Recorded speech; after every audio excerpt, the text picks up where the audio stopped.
Good evening, and welcome to Mindleapic. I'm so glad you're here with us tonight, settling in as the day gently fades. If it feels right, perhaps you could take a moment, just a slow, easy moment, to like this video, to subscribe if you haven't already, and to press that little bell so these quiet stories can find you whenever you need them. And while you're here, breathing softly, letting your shoulders rest, I wonder, where are you listening from this evening? Perhaps a quiet room in Rawalpindi tonight, or maybe somewhere else across the miles, some city or town or countryside that is slowly growing dark. Wherever you are, know that this space is just for you. No hurry, no need to do anything at all. Just let the words come slowly, like the turning of a heavy wooden latch, like the soft creak of old floorboards settling for the night. Close your eyes if you'd like. Let the world become smaller, softer, safer. We'll spend these gentle hours together in the calm of a long-ago coaching inn, where nothing hurried ever needed to happen after the sun went down. It is the year 1678, late autumn, somewhere along one of the quieter turnpike roads that thread through the low hills of the English Midlands. The coaching inn stands a little way back from the road, set behind a low stone wall and a row of pollarded willows, whose branches have already lost most of their leaves. The building itself is old, older than the memory of anyone now living in the nearby hamlets, built of warm ochre stone, quarried from the ridge 2 miles away. Its walls thick enough to keep out the worst of the winter wind. The roof is heavy with mossy tiles, graduated in size so that the smallest ones crown the ridge like a soft green cap. A single lantern hangs above the wide front door, its horn panes yellowed with age, giving a steady, amber-colored glow that does not flicker or dance, only waits. Inside, the main parlor is low-ceilinged, its beams darkened by generations of wood smoke. They run parallel across the room, close enough that a tall man must duck his head slightly when crossing from the settle to the hearth. The floor is made of wide oak boards, worn smooth in the places where boots and clogs and pattens have passed most often over the years. A faint scent of beeswax polish lingers, mixed with the sweeter, slower smell of applewood burning. Tonight the fire is modest, just enough to warm the room without making it too hot to bear. The logs have been laid carefully, one upon another, so that the flames rise in a calm, even sheet rather than leaping or crackling with sudden bursts of energy. Every so often a small pocket of sap hisses, but the sound is soft, almost apologetic, and quickly swallowed by the general stillness. Along the walls stand high-backed settles, their cushions covered in faded green wool, the color of old pond water under willow shade. A long trestle table runs down the center of the room, its surface marked with pale, rings from generations of wet tankards, and candle drips that no amount of scrubbing has quite removed. At one end of the table sits a brass candlestick, tall and plain, holding a single taper that has already burned halfway down. The flame stands perfectly straight, giving a small, golden pool of light that reaches only as far as the next place setting. Pewter plate, a horn spoon, a folded napkin of coarse linen. The innkeeper's wife moves quietly between the hearth and the buttery door. She is a woman of middle years, her face lined in the gentle way that comes from many seasons of smiling at weary travelers and many nights of rising before first light. Her apron is of thick linen, once white, now softened to the color of fresh cream by countless washings. She carries a shallow wooden bowl filled with peeled apples. The knife in her other hand is small and sharp, its handle worn smooth by use. Each apple she quarters with slow, deliberate strokes, the blade making the softest parting sound as it moves through the crisp flesh. The pieces drop into the bowl without hurry. Later they will go into a pie, but there is no need to rush that now. The evening is long, the fire is steady, there is time. Beyond the parlor, through a narrow passage with a single small window set high in the wall, lies the kitchen. Its floor is flagged with stone worn concave in places by the passing of feet. A wide open hearth dominates one wall, its iron spit turned by a small dog that dozes now on a folded blanket, knowing the hour is past for turning joints. Copper pans hang in orderly rows above the hearth, catching the firelight in soft, warm gleams. A dresser stands opposite, its shelves lined with blue and white plates and bowls, most of them plain but a few carrying the faint trace of willow pattern that someone once thought pretty enough to bring home from the market town. Upstairs, reached by a staircase of dark oak whose treads dip gently in the middle, are the guest chambers. Each room is small and simple. A bed with heavy curtains of linsey-woolsey hangs from a tester frame. A washstand holds a white earthenware basin and ewer. A single chair waits beside a narrow window that looks out over the stable yard, where the night has already gathered thickly among the hayricks and the sleeping horses. Downstairs again, the fire has settled a little lower. The innkeeper's wife has finished slicing the apples. She covers the bowl with a clean cloth and sets it on the cool slate shelf in the pantry. Then she returns to the parlor, takes up a small pair of iron tongs, and places one more log on the fire. It catches slowly, almost thoughtfully, sending a few tiny sparks upward that wink out before they reach the chimney breast. She smooths her apron, looks around the quiet room, and allows herself the smallest sigh. Not of weariness, but of contentment. Outside, the wind has dropped almost entirely. Only the faintest rustle moves through the willows. The lantern above the door burns on, steady as ever, waiting for no one in particular. The road beyond the wall lies empty, silvered now by the thin moon that has just cleared the ridge. Somewhere far off, a barn owl calls once, soft and far away, then falls silent.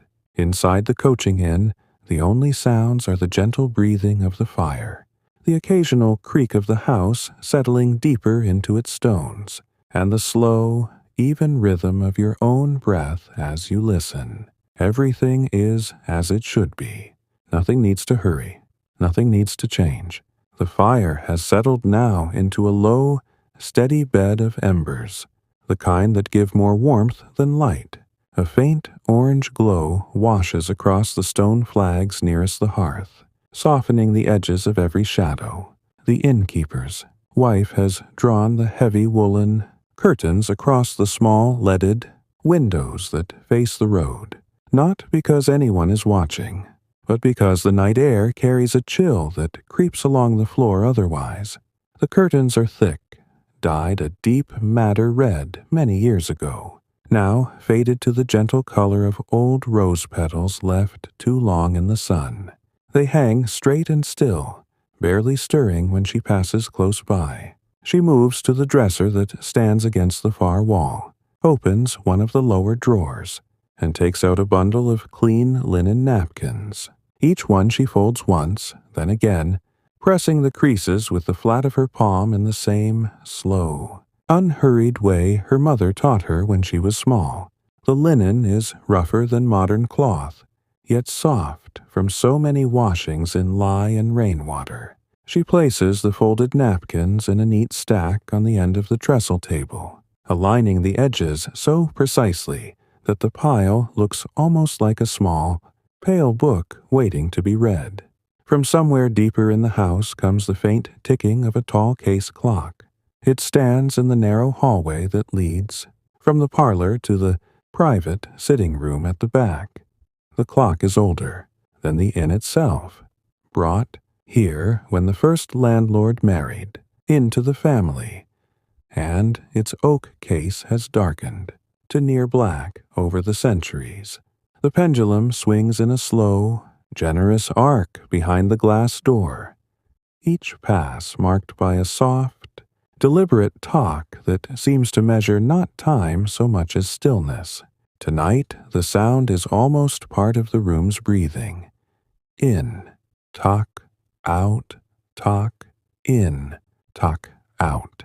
No one needs to look at the face to know the hour is drawing toward 9. The hands move so gradually that the change is felt more than seen. Upstairs, in the best chamber, the one with the widest bed and the small fireplace of its own, the linsey-woolsey hangings have already been drawn around the posts. A single candle burns on the bedside stand, its flame low and calm, the wax pooling slowly around the wick without dripping. The coverlet is of quilted wool, stitched in simple diamond patterns by hands that are no longer here. The stitches are even, patient, each one placed with the same quiet care that folds napkins downstairs or lays logs on a fire. A ewer of water stands beside the basin, its surface perfectly still, reflecting the candle flame in a tiny, trembling coin of gold. The window is open just a finger's breadth at the top, enough to let in the cool scent of damp earth and fallen leaves, but not enough to let the warmth escape. Down in the yard, the ostler has finished his evening rounds. He has checked each horse in the stable. 6 in all tonight, 3 belonging to a quiet couple traveling to visit family in Coventry, 2 to a solitary merchant carrying samples of woolen cloth, and 1 to a young curate on his way to take up a small living in the next county. The ostler has given them fresh hay, topped up the water troughs, and latched the half-door so the warmth of their bodies stays inside. Now he crosses the cobbled yard in his heavy boots, the sound muffled by the thin layer of straw that always drifts. There, after feeding time, he pauses beneath the lantern, looks up at its steady yellow light for a moment, then continues on toward the back door of the inn. His coat is of thick frieze, patched at the elbows, smelling faintly of horses and wood smoke and the sharp, clean bite of the night air. Inside again, the innkeeper's wife has taken up her mending basket. She settles into the high-backed chair nearest the fire, the one with the cushion that has been hers for so many years that it has shaped itself perfectly to her back. From the basket she draws a man's shirt, its collar worn thin from rubbing against a traveling coat. The thread she chooses is the exact color of undyed linen, strong but fine. She threads the needle by the firelight, holding it close so the eye catches the glow, then ties a small, firm knot with fingers that know the motion without needing to watch. Each stitch she takes is small and regular, disappearing into the fabric almost before it is finished. The needle moves in and out, like the pendulum of the clock in the hall, like the slow rise and fall of breath in a sleeping house. The parlor is quiet enough now that the smallest sounds become clear. The faint creak of the chair as she shifts her weight, the soft pop of a log giving up its last pocket of resin, the distant murmur of voices from the kitchen where the cook and the serving girl are washing the supper things. They speak in low tones, not because anyone might overhear, but because loud voices feel out of place after dark. Water pours slowly from the copper into the wooden tub. Plates clink gently against one another. A cloth wipes a surface in long, lazy circles. All of it happens at the same gentle pace, the same unhurried rhythm that governs the entire evening.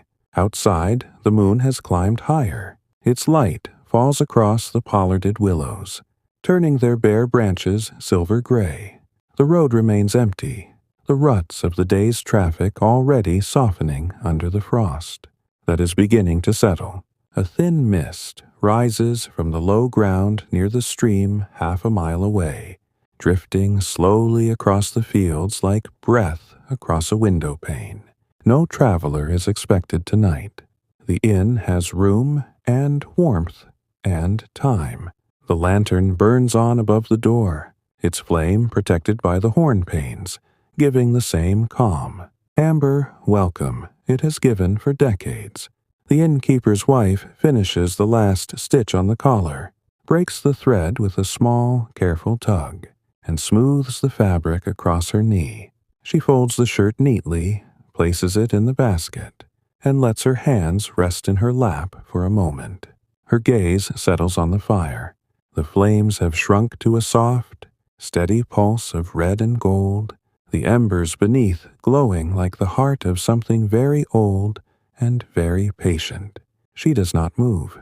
There is no need. The clock in the hall strikes the quarter hour. A single, clear chime floats through the house, lingers a moment, then fades into the quiet. The sound does not startle. It simply arrives, stays briefly, and leaves again, like a visitor who knows he is welcome but does not wish to impose. Everything continues exactly as it has for a very long time. The fire, the chair, the folded shirt, the slow breath of the house itself. And you, listening now, letting each word settle over you like another soft layer of blanket, another degree of warmth, another small step deeper into rest. The embers have grown quieter still, a deep, steady red that seems to breathe in time with the house. Every so often one collapses inward with the gentlest sigh, sending a small drift of ash upward that settles again almost at once. The warmth spreads in slow waves across the floorboards, reaching the feet of the high-backed settles, warming the wool cushions until they feel as though they have been waiting all day, just for someone to sit. No one sits there now. The room holds its own company, content in the soft light and the soft silence. The innkeeper's wife has set her mending basket aside. She rises without hurry, smooths the front of her apron once more out of long habit, and walks the length of the parlor to the small door that leads into the passage. Her steps are measured, the soles of her shoes making only the faintest whisper against the oak. She pauses at the doorway, looks back at the fire as though to make sure it will behave itself while she is gone, then passes through. The passage is narrow and cool, lit only by a single rushlight set in a wrought iron holder high on the wall. The flame is small, almost blue at its base, trembling just enough to show that air still moves. Through the house, even when everything feels perfectly still, she lifts the latch of the buttery door, old iron, worn smooth, and steps inside. The buttery smells of stone, of cool, damp air, of milk left to settle in shallow pans, of apples stored on slatted shelves, of the faint, yeasty breath that rises from the small barrel of ale kept for the house's own use. A single candle stands on the high shelf, already lit earlier in the evening.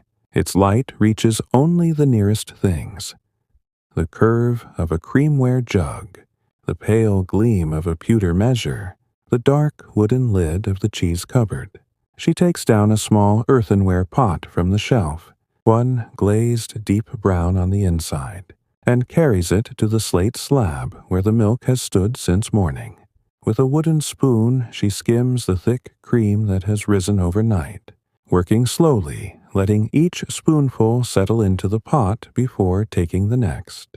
The cream is pale gold in the candlelight, heavy and smooth, folding over itself like slow silk. When the pot is nearly full, she covers it with a clean square of muslin, ties the corners with a length of twine, and returns the pot to its place on the cool shelf. Later it will be churned, but not tonight. Tonight the cream can rest.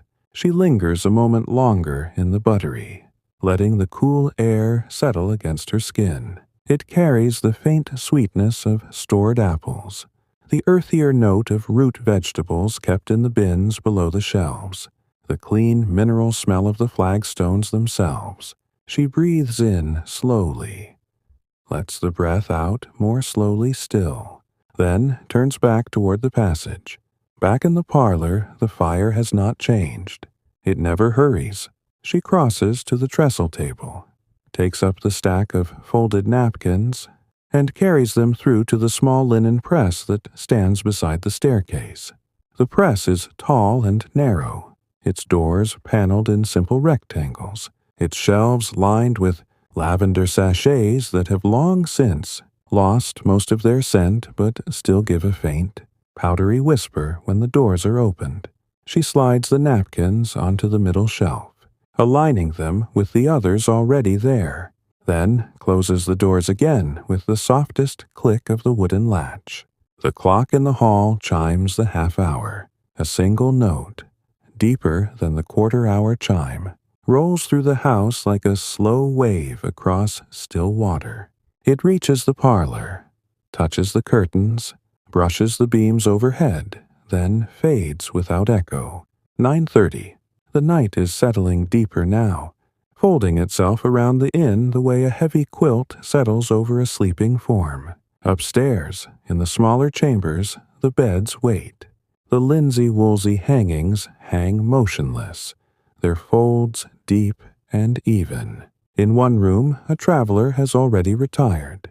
The candle there has been snuffed, leaving only the faint smell of warm wax and the knowledge that someone breathes evenly behind the closed curtains. In another room, the merchant has left his coat folded over the back of the chair, his boots standing neatly side by side beneath the washstand. The basin still holds the water he used earlier, its surface calm, reflecting nothing now but darkness. The curate's room is empty tonight. He asked for a candle and a book of sermons and said he would read late. The book lies open on the small table, a single page turned down at the corner. The candle beside it burned low but steady, its flame protected from drafts by the thick walls. Down in the kitchen, the serving girl has finished the last of the washing. She hangs the damp cloth over the edge of the copper to dry, wipes her hands on her apron, and looks around to make sure nothing has been forgotten. The copper pans gleam dully in the dying light of the kitchen hearth. The spit dog has curled himself into a tighter ball on his blanket, nose tucked beneath his tail. The cook has already gone up to her small room under the eaves, leaving the kitchen to settle into quiet. The girl blows out the last candle, watches the wick glow red for a moment, then fade. She closes the door behind her and climbs the back stairs, her footsteps light on the worn treads. The innkeeper's wife returns to her chair by the fire. She does not sit at once. Instead, she stands for a little while, hands resting lightly on the high back, looking down at the embers. They have become smaller, more concentrated, a single heart of warmth at the center of the grate. She takes the poker, long-handled, its end shaped like a flattened spade, and gently draws the ash forward, covering the glowing core, just enough to hold the heat through the night without letting it flare. The motion is slow, almost ceremonial. When she is satisfied, she sets the poker back in its place, beside the hearth, and finally lowers herself into the chair. The cushion receives her as it always does. She lets her head rest against the high back, closes her eyes for a moment. Not to sleep, not yet, but simply to feel the warmth on her face, the stillness of the room around her. The fire makes the smallest sound, a breath rather than a crackle. The clock continues its slow counting in the hall. Outside, the frost thickens on the willow branches, tracing delicate silver lines along every twig. The lantern above the door burns lower now, its flame smaller but no less steady. Nothing moves quickly. Nothing needs to. The house knows its own rhythm, and tonight that rhythm is yours as well. Slow, steady, softening, slower still. Each breath you take matches the rise of the embers, the fall of the ash, the quiet settling of the night itself. The chair holds her gently, as it has held so many before her on so many quiet evenings. The wood of the arms is polished smooth by generations of resting hands. The grain shows through the old varnish in soft, flowing lines that catch the last faint red of the embers.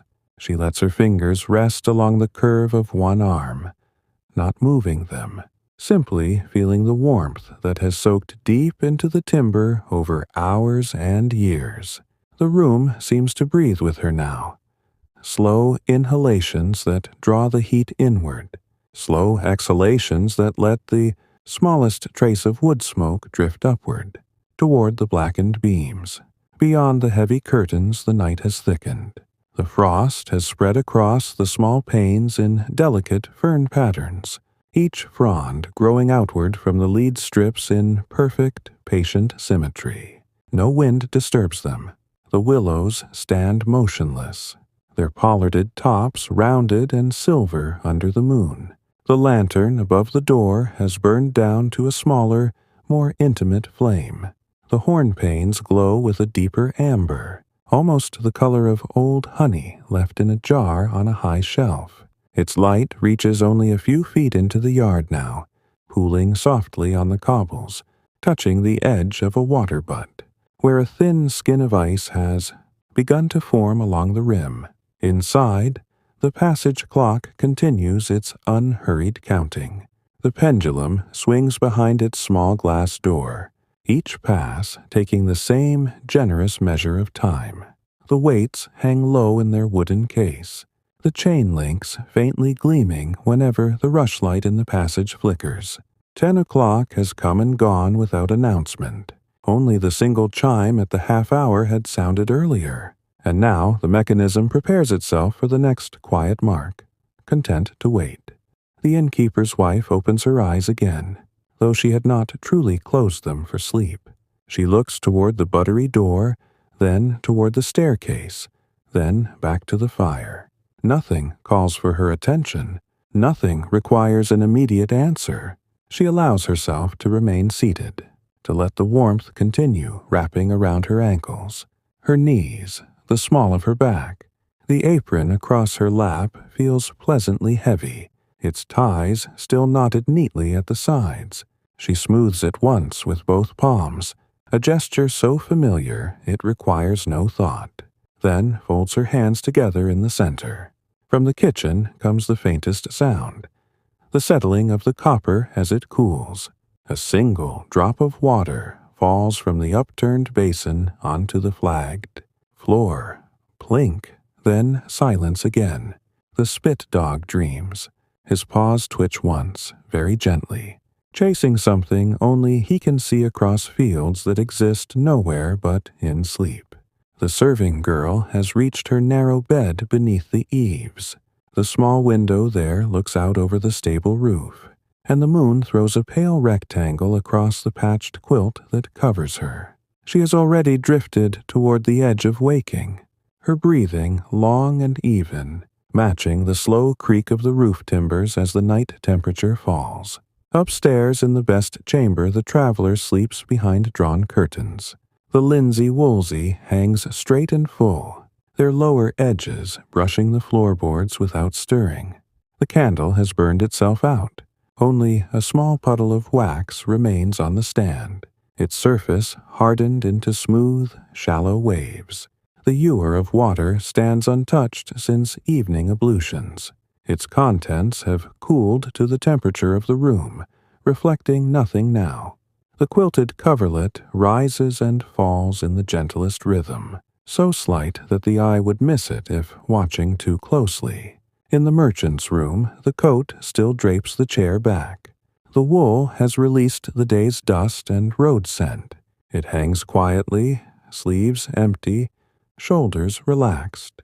The boots wait beneath the washstand, heels together, toes pointing the same direction as though still remembering the road they traveled. The basin water has settled completely. No ripple, no movement. The window is latched now. The small iron catch turned horizontal. Beyond the glass, the frost continues its silent work, tracing ever finer lines across the panes. The curate's candle still burns, though lower. He has turned another page, the paper making the softest rustle as it moves. The book rests open on his knees. He sits in the small chair beside the bed, rather than in the bed itself. Back straight but not rigid, shoulders eased downward. The light falls across the printed words in a warm, narrow cone. He reads without hurry, lips not moving, eyes traveling slowly down each line. Every so often he pauses, lets his gaze rest on the same phrase for several long breaths, then continues. The flame beside him remains steady. No draught reaches this corner of the room. When the candle gutters once, he simply leans forward, pinches the wick gently between thumb and forefinger, waits for the small hiss to fade, then settles back again with the same calm patience.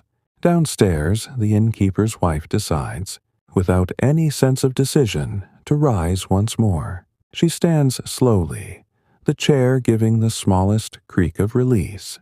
She crosses to the hearth, takes up the small brass shovel that rests beside the coal scuttle, though coal is scarce here and used, sparingly, and scoops a thin layer of ash back over the embers.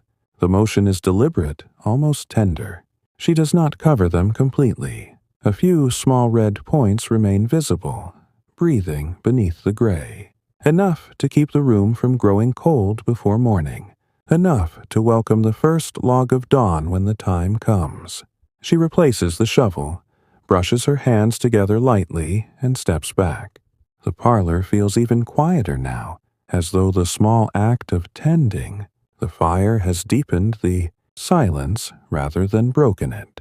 She returns to her chair but does not sit. Instead, she stands beside it, one hand resting on the high back, looking around the room she has known for most of her life. The settles wait, empty and patient. The trestle table gleams, faintly, where the last light touches the worn rings and scratches. The curtains hang motionless. The beams overhead seem lower in the dimness, closer, more protective. She walks to the passage door, opens it quietly, and steps through. The rushlight still burns, smaller now, its flame a steady teardrop of gold. She checks the outer door, the heavy oak one that opens onto the yard, lifting the latch once to be certain it holds, then lowering it again with care. The bolt slides home smoothly, its iron worn to a soft shine by the same motion repeated countless times. She pauses there a moment, ear close to the wood, listening to the night outside. Nothing but stillness answers. No hoofbeats on the road, no creak of wheels, no voice calling from the dark. Only the faintest rustle of dry leaves caught in the willow roots, stirred by a breath of air too gentle to call wind. She turns back, closes the buttery door as she passes, and returns to the parlor. This time she does sit, easing herself down with the same slow care she used when tending the fire. The cushion shapes itself to her once more. Her hands return to her lap. Her gaze returns to the hearth. The embers glow beneath their thin blanket of ash, steady and untroubled. The clock in the hall prepares its next chime, though it will not sound for another half-hour yet. The frost outside continues its quiet work. The lantern above the door burns lower still, its light a small, faithful point in the darkness. Everything remains as it has been. Everything continues exactly as it should. The house, the fire, the night, your breathing, all of it woven together now in one long, unbroken thread of calm. Let it carry you. Let it hold you. There is nowhere else to go. There is nothing else that needs doing. The embers beneath the ash have become a single, soft point of warmth, no larger than the palm of a hand held close. Their color is now the deepest rose at the center, fading outward through layers of gray to the faintest blush, where they meet the iron grate. The heat they give is steady and low, the kind that reaches the bones without ever making the skin feel too warm. It wraps around the ankles first, then rises slowly to the knees, the lap, the chest, like warm water poured very gradually into a still basin. The room accepts this warmth without comment, without hurry. The beams overhead, the settles along the walls, the folded napkins in the linen press, all of them share in it equally, quietly.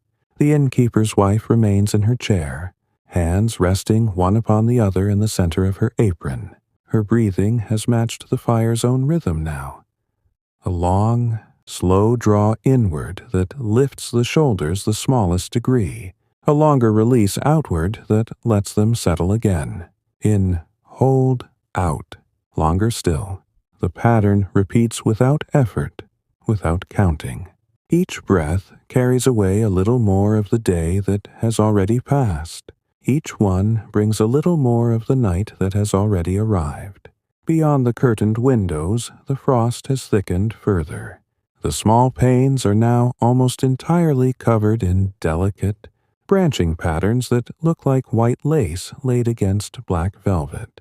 Where the moon's light strikes them directly, tiny crystals catch and scatter the silver, turning the frost into a faint, shimmering veil. No sound comes from outside.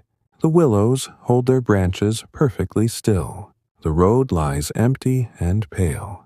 The water butt in the yard has frozen completely across its surface, a thin sheet of ice so clear that the moon's reflection lies flat and perfect upon it. Inside the house, the tall case clock prepares its next mark. The mechanism within the oak case turns with the same unvarying patience it has, kept for more than a century. The chain that holds the weights moves downward by the tiniest fraction with each swing of the pendulum. The pendulum itself continues its generous arc. Left, center, right, center, left, center, right. The sound of the talk is softer now, absorbed by the stillness that has settled over every room.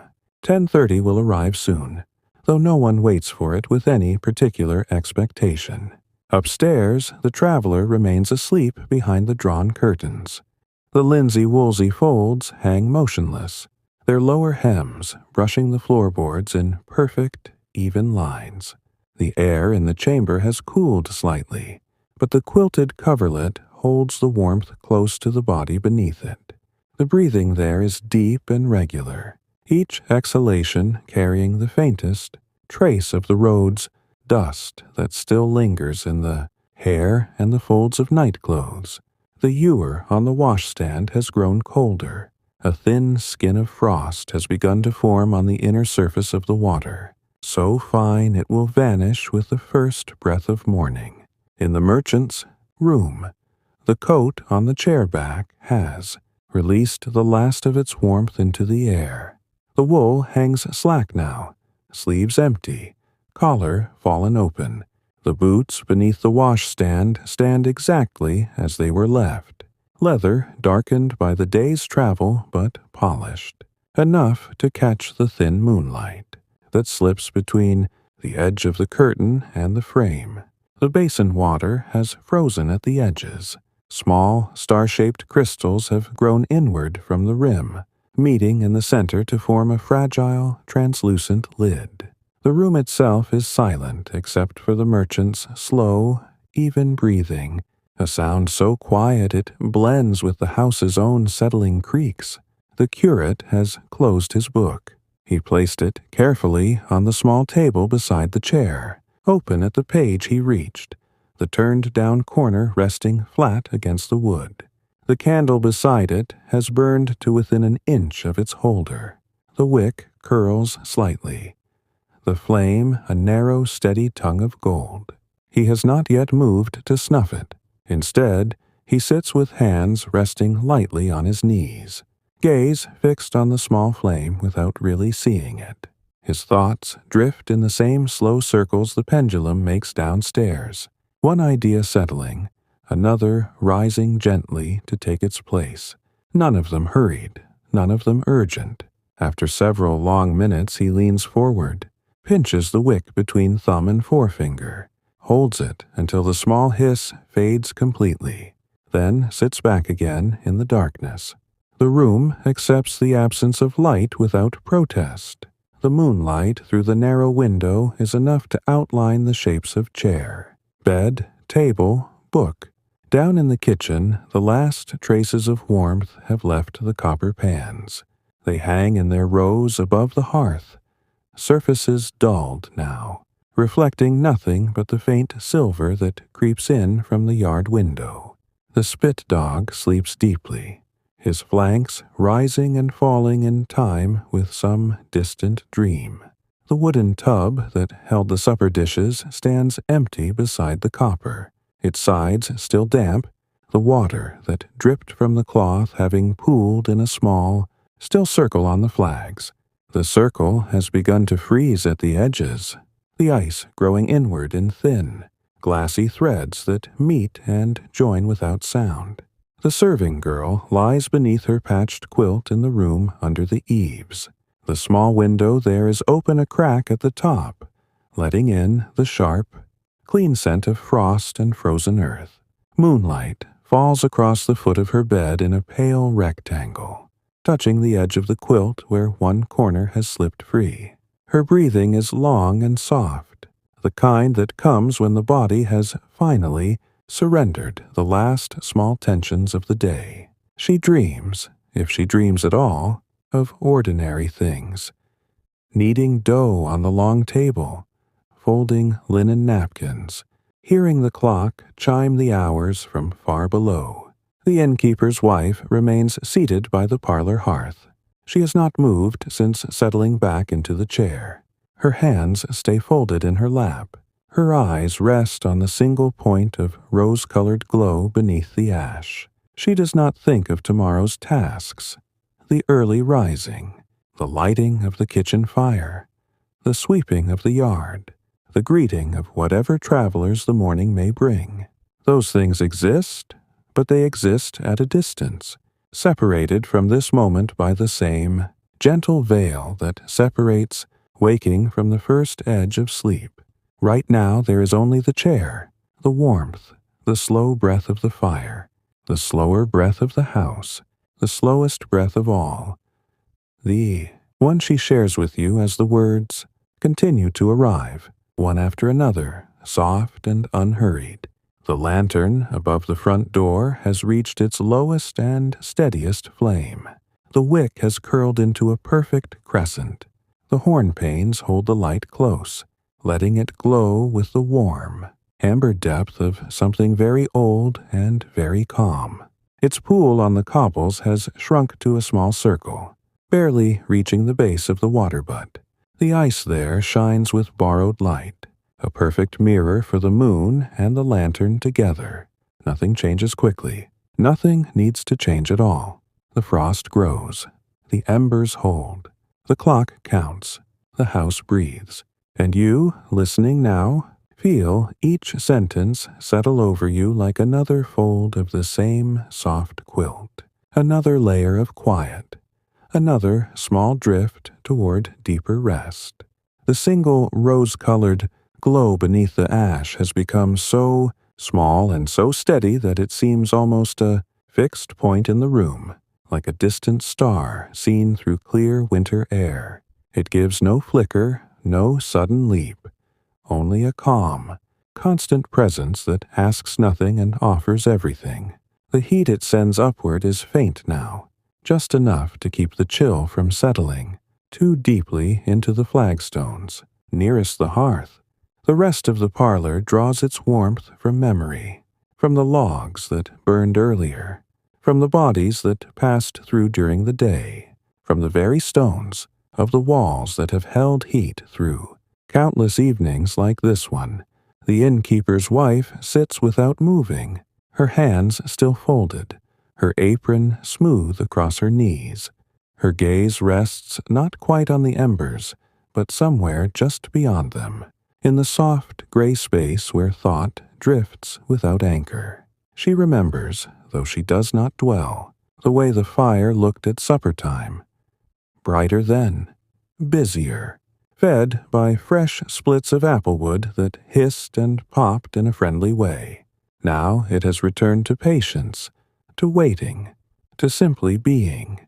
She feels no urge to stir it, to add more fuel, to change anything at all. The night will carry itself forward without assistance. Outside, the frost has reached every surface that can hold it. The cobbles of the yard glisten under the moon as though someone has scattered fine sugar across them. The water butt stands rimed all around its iron bands. The ice on its surface has thickened enough to bear the weight of a fallen leaf that drifted there earlier and now lies perfectly still, preserved in crystal. The pollarded willows wear thin silver sleeves along every branch and twig. The moon outlines them in sharp, delicate lines against the dark sky. No cloud moves, no breeze disturbs the silence. The road beyond the low stone wall stretches away in both directions, empty and pale, its wheel ruts softened by the frost into gentle, shallow curves. The lantern above the door has reached the last stage of its burning. The wick has shortened to a mere stub. The flame is now a tiny, perfect oval of gold, so steady it might have been painted there. Its light no longer reaches the yard beyond a few feet. Instead, it clings close to the horn panes, filling them with a deep, warm amber that seems to glow from within the glass itself. Anyone approaching along the road tonight would see that small, faithful point long before they saw the shape of the inn, a quiet promise that shelter waits, unhurried and unchanging. Inside the tall case clock, the pendulum continues its arc. Left, center, right, center, left, center, right. Each swing takes the same measure of time, neither faster nor slower than the one before. The chain links shift downward by the smallest possible distance. The weights hang a fraction lower than they did at 9 o'clock. The face of the clock, its Roman numerals worn soft at the edges, shows. The hands approaching 11 without haste. The single chime for the hour will come soon, but even that sound will arrive gently, rolling through the house like a slow exhalation rather than a sharp announcement. Upstairs, the traveler has turned once in sleep. The movement was slight, barely enough to rustle the linsey-woolsey curtains. The quilt settled again immediately, its diamond stitching catching the thin moonlight that filters between the edge of the window frame and the heavy drape. The breathing there remains deep and even, each inhalation drawing in the cool, still air of the chamber, each exhalation releasing it warmed and quiet. The ewer on the washstand has frozen completely now. The water inside is solid, opaque at the edges where the frost has worked deepest, yet still holding a faint translucence at the center. In the merchant's room, the frost on the basin has grown into a complete, fragile dome. It curves upward from the rim in a perfect, shallow arch, so thin that the moonlight passes through it in pale, diffused rays. The coat on the chair has stiffened slightly in the cooling air. The wool fibers hold their folds without softening. The boots stand as motionless as stone, their leather reflecting the same silver light that touches the ice in the basin. The merchant sleeps on his side, one arm folded beneath the pillow, the other resting along the edge of the coverlet.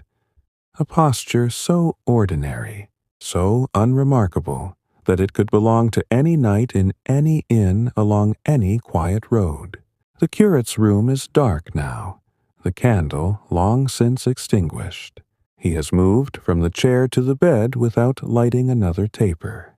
The moonlight through the narrow window falls across the coverlet in a single, narrow band touching the turned down corner of the sheet and the open book still, resting on the small table. He lies on his back, hands folded across his chest, eyes closed, breathing slow and measured.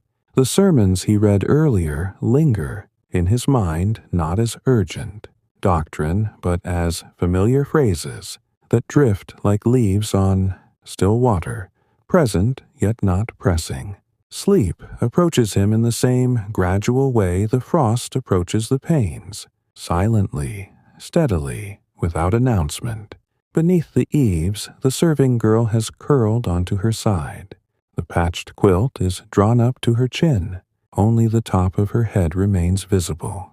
Hair loosened and spread across the pillow in soft, dark waves. The small rectangle of moonlight at the foot of the bed has shifted slightly as the moon climbs higher, now touching the edge of the wooden chest where she keeps her few belongings. Her breathing is the softest sound in that high, narrow room. Long inhalations through the nose, longer exhalations through slightly parted lips.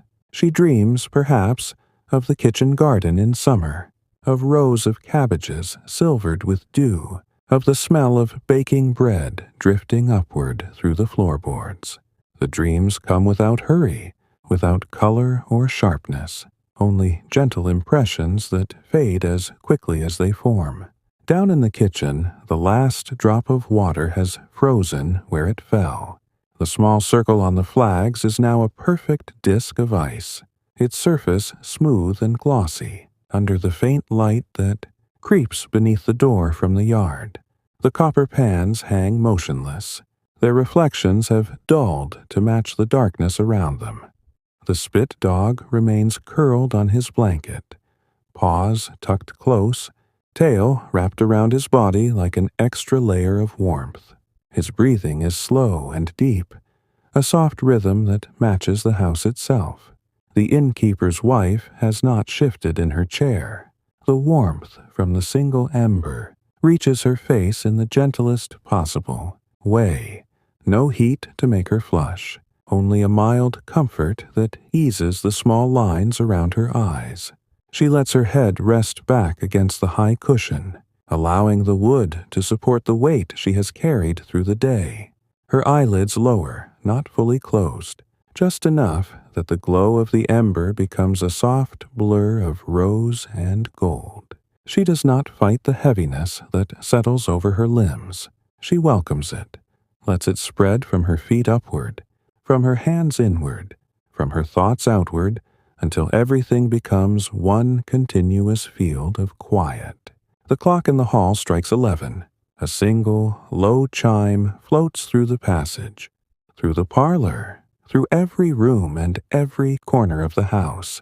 It lingers a moment, clear, unhurried, then fades into the stillness without trace. No one stirs at the sound. No one needs to.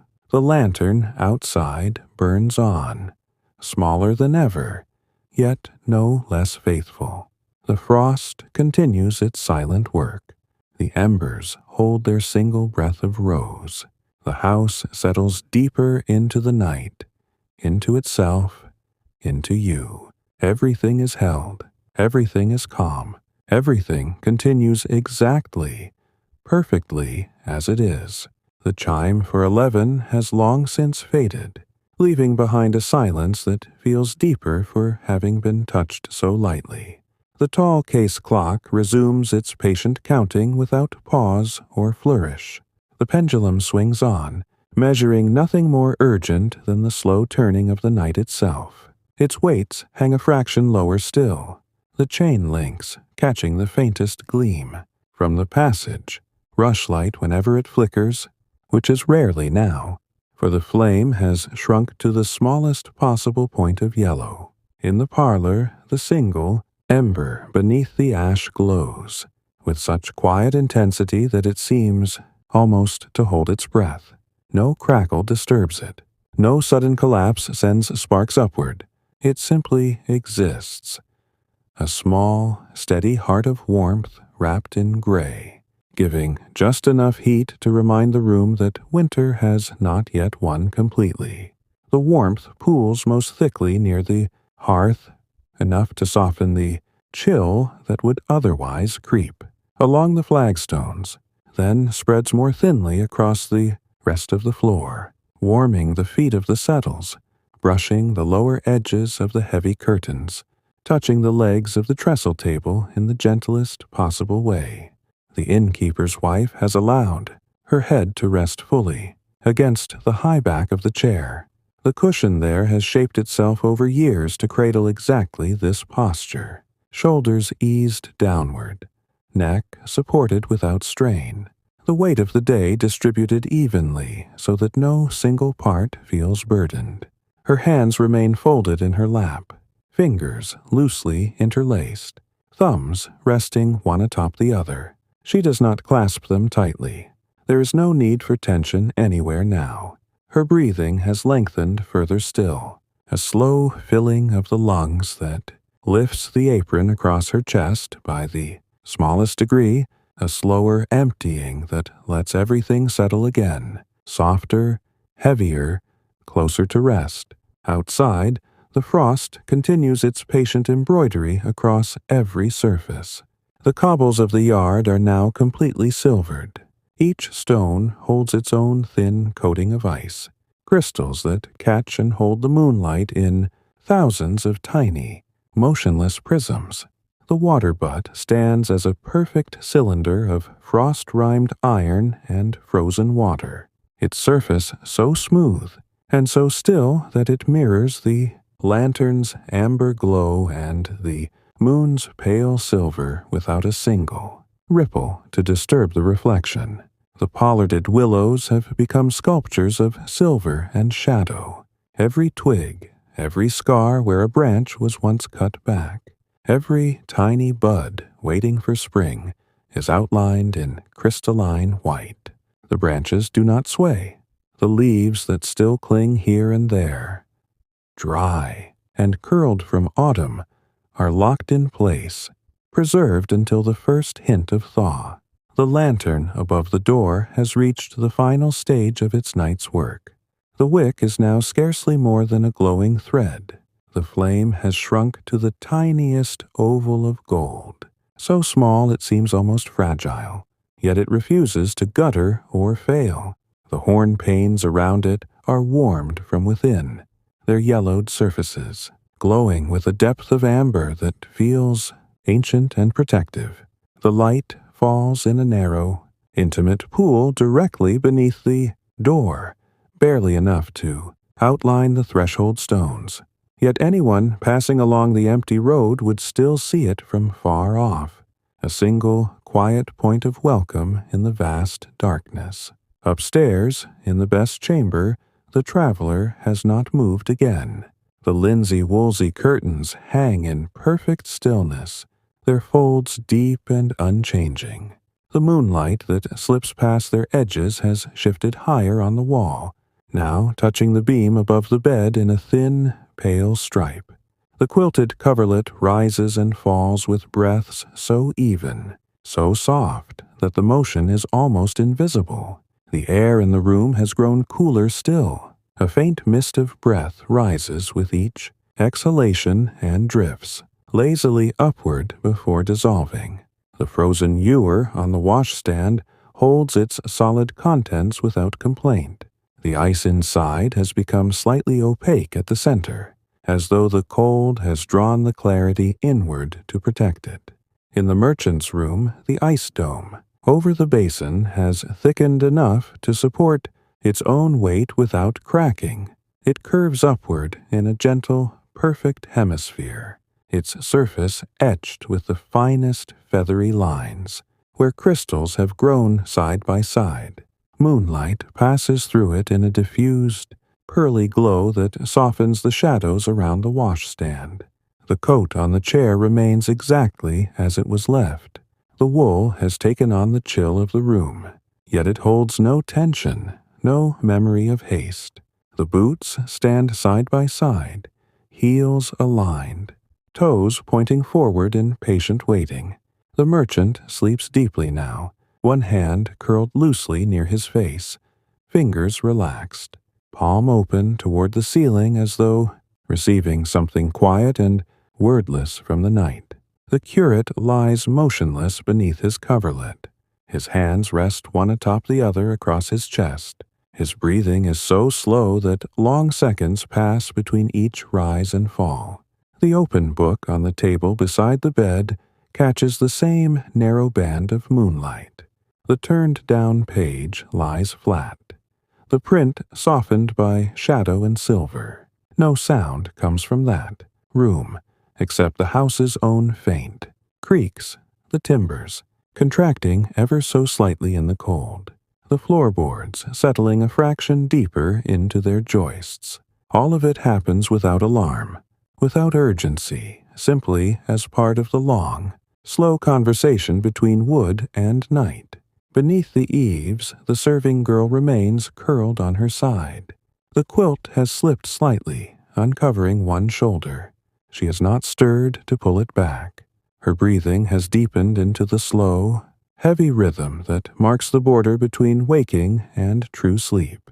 The rectangle of moonlight at the foot of her bed has moved higher, now touching the edge of her pillow. It outlines a single strand of hair that has fallen across her cheek, turning it silver for a moment before the moon climbs on and the light shifts again. Down in the kitchen, the frozen circle on the flags has become a small, perfect mirror of ice. It reflects the faint light creeping under the door from the yard. Pale, steady, unchanging, the copper pans hang in their rows like patient sentinels. Their surfaces have dulled to match the darkness, yet they still carry the memory of polish and firelight earlier in the evening. The spit dog has not moved. His breathing is a soft, regular pulse beneath the blanket, his paws tucked so close that no part of him is exposed to the cooling air. The innkeeper's wife lets her eyelids drift lower still. They are not fully closed. A thin line of firelight remains visible, a warm blur of rose and gold that requires no focus, no effort to see. Her hands stay folded.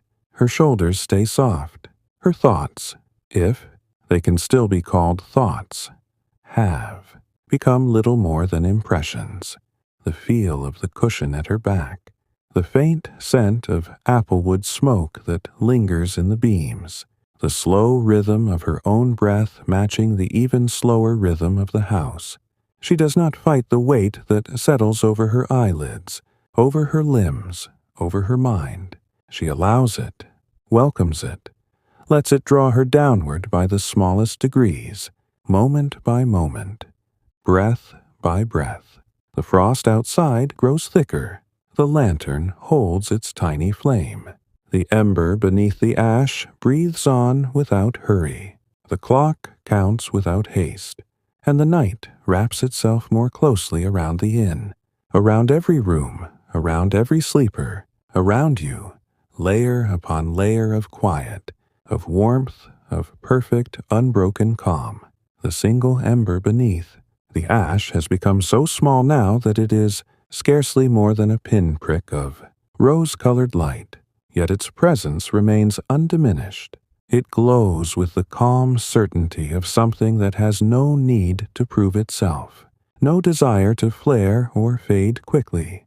The warmth it gives is the gentlest possible, a soft, steady pressure against the skin that asks nothing in return, only that the body accept it without resistance.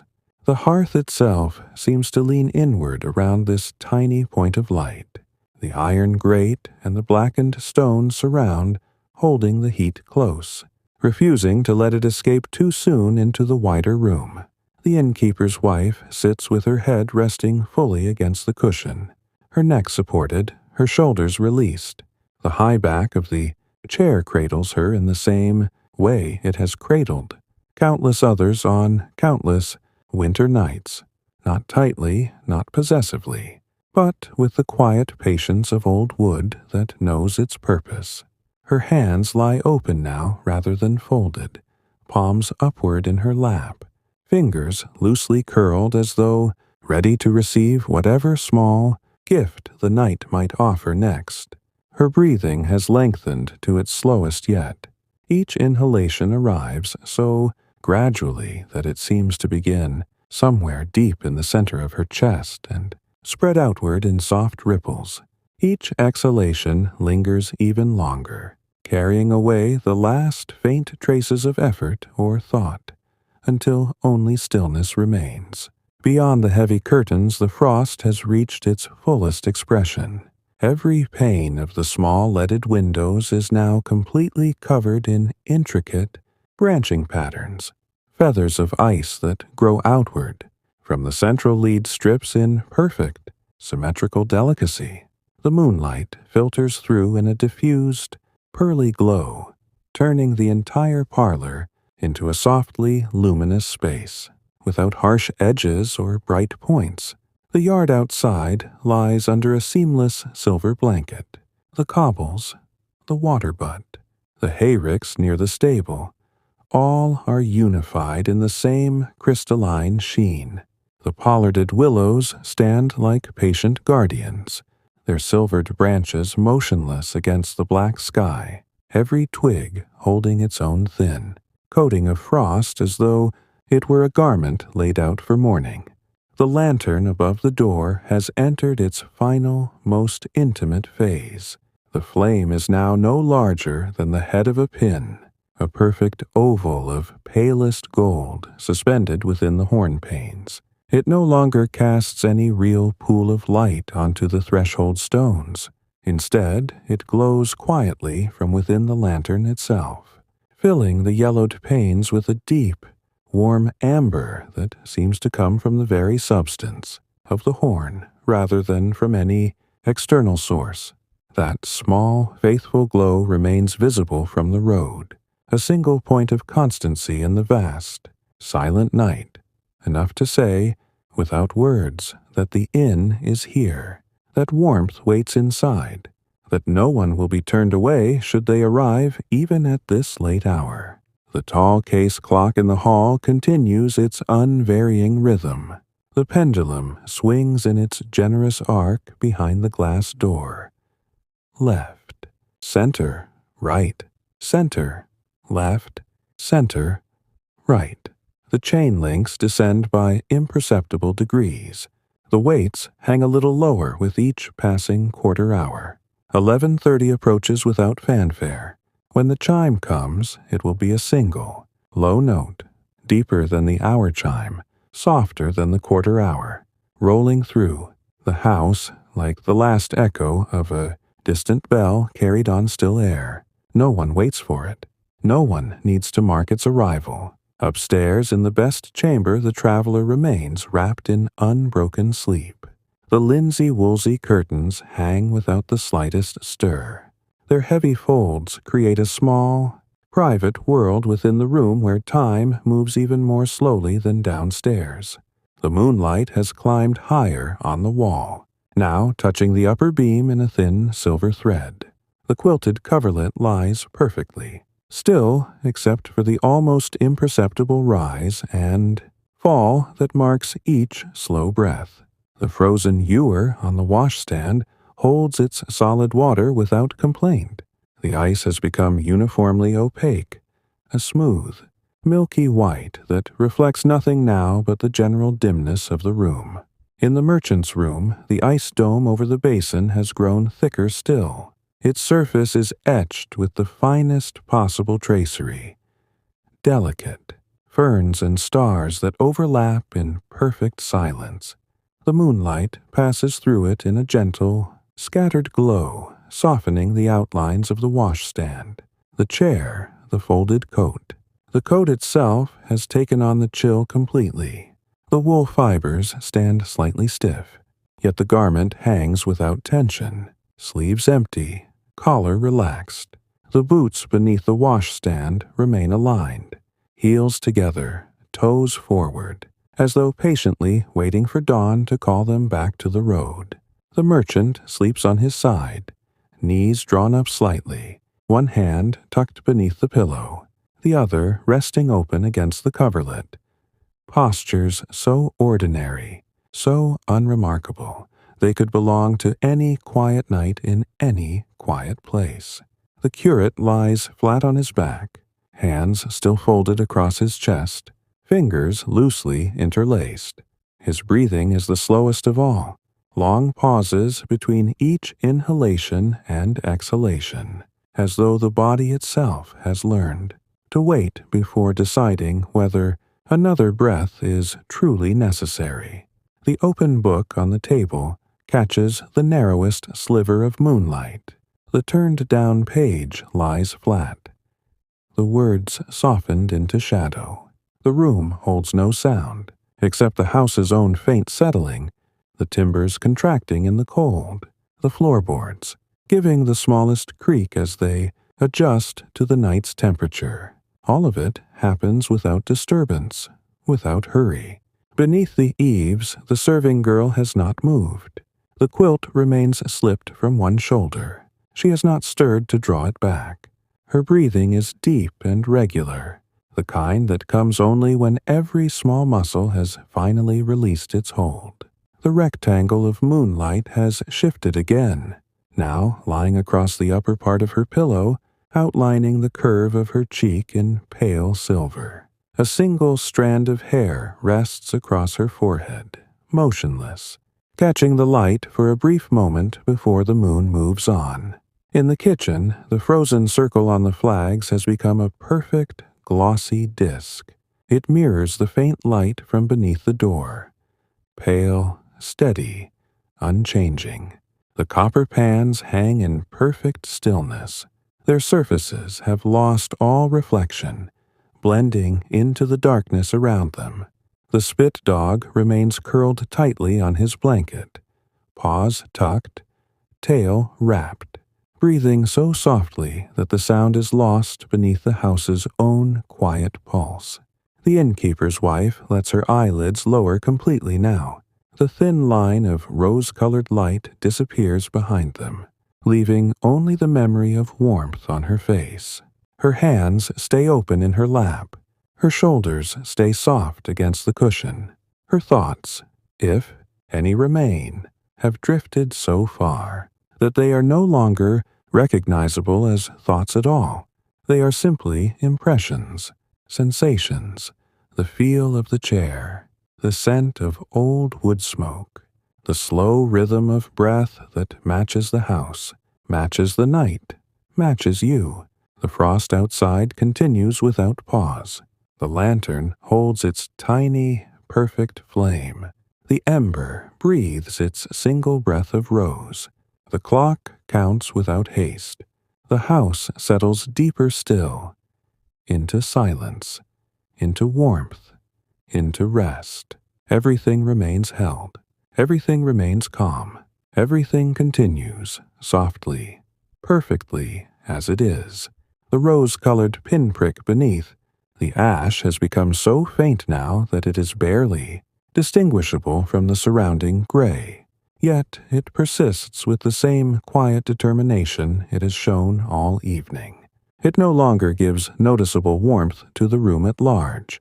Instead, it holds its small sphere of comfort immediately around itself, a tiny circle of rose that the ash protects like a blanket drawn close against the cold. The hearthstones around it have cooled to the touch of a hand held near but not touching, still radiating the memory of earlier flames, still kind enough to keep the chill from claiming the entire parlor floor. The innkeeper's wife sits in perfect stillness, her head resting against the cushion, her eyelids closed completely now. Her breathing has reached its deepest, slowest rhythm. Each inhalation so gradual it seems to draw, from somewhere far below, the surface of ordinary waking life. Each exhalation so prolonged that it feels as though the breath itself is reluctant to leave. In longer, hold, out, even longer still. The pattern repeats without any conscious direction, without any need for counting or effort. Her hands rest open in her lap, palms upward, fingers softly curled. No tension remains in the wrists, the knuckles, the fingertips. The apron lies smooth and heavy across her knees, its ties loose, its folds undisturbed. Beyond the windows, the frost has achieved something close to perfection. Every lead strip, every small pane, every tiny flaw in the glass is now overlaid with ice so fine and so even that the windows appear almost opaque. Yet the moonlight still finds its way through in a gentle, scattered diffusion that fills the parlor with the softest possible silver glow. No shadow is sharp, no edge is hard. The yard outside is a single, unbroken field of silver white. Cobbles, straw drifts, the low wall, the willows, all merged into one continuous surface that reflects the moon without distortion. The water butt stands as a tall, frosted pillar. Its ice lid has grown thick, enough to bear the weight of a single twig that fell earlier and now lies perfectly centered, preserved in crystal clarity. The lantern above the door has reached the very limit of its flame. What remains is scarcely a glow at all, a mere ember of light, no larger than a grain of barley, suspended within the hornpanes like a captured star. The amber warmth inside the lantern has deepened to the color of old resin. It no longer reaches outward, but holds itself close, glowing quietly from within. That tiny, persistent point remains the only man-made light visible from the road. A small, unwavering promise that the inn has not yet gone entirely to sleep, that the door is latched but not barred, that shelter endures through the longest hours of the night. The tall case clock in the hall prepares its next mark without haste. The pendulum continues its unchanging arc. Left, center, right, center, left, center, right. The chain links have descended further. The weights hang noticeably lower than they did at 10 o'clock. When the half-hour chime arrives, it will be a single, low, resonant note, deeper than before, softer than before, drifting through the passage, and into every room like the final breath of a long, slow sentence. The sound will not startle, it will simply arrive, linger for a moment in the stillness, then fade without leaving any trace of disturbance.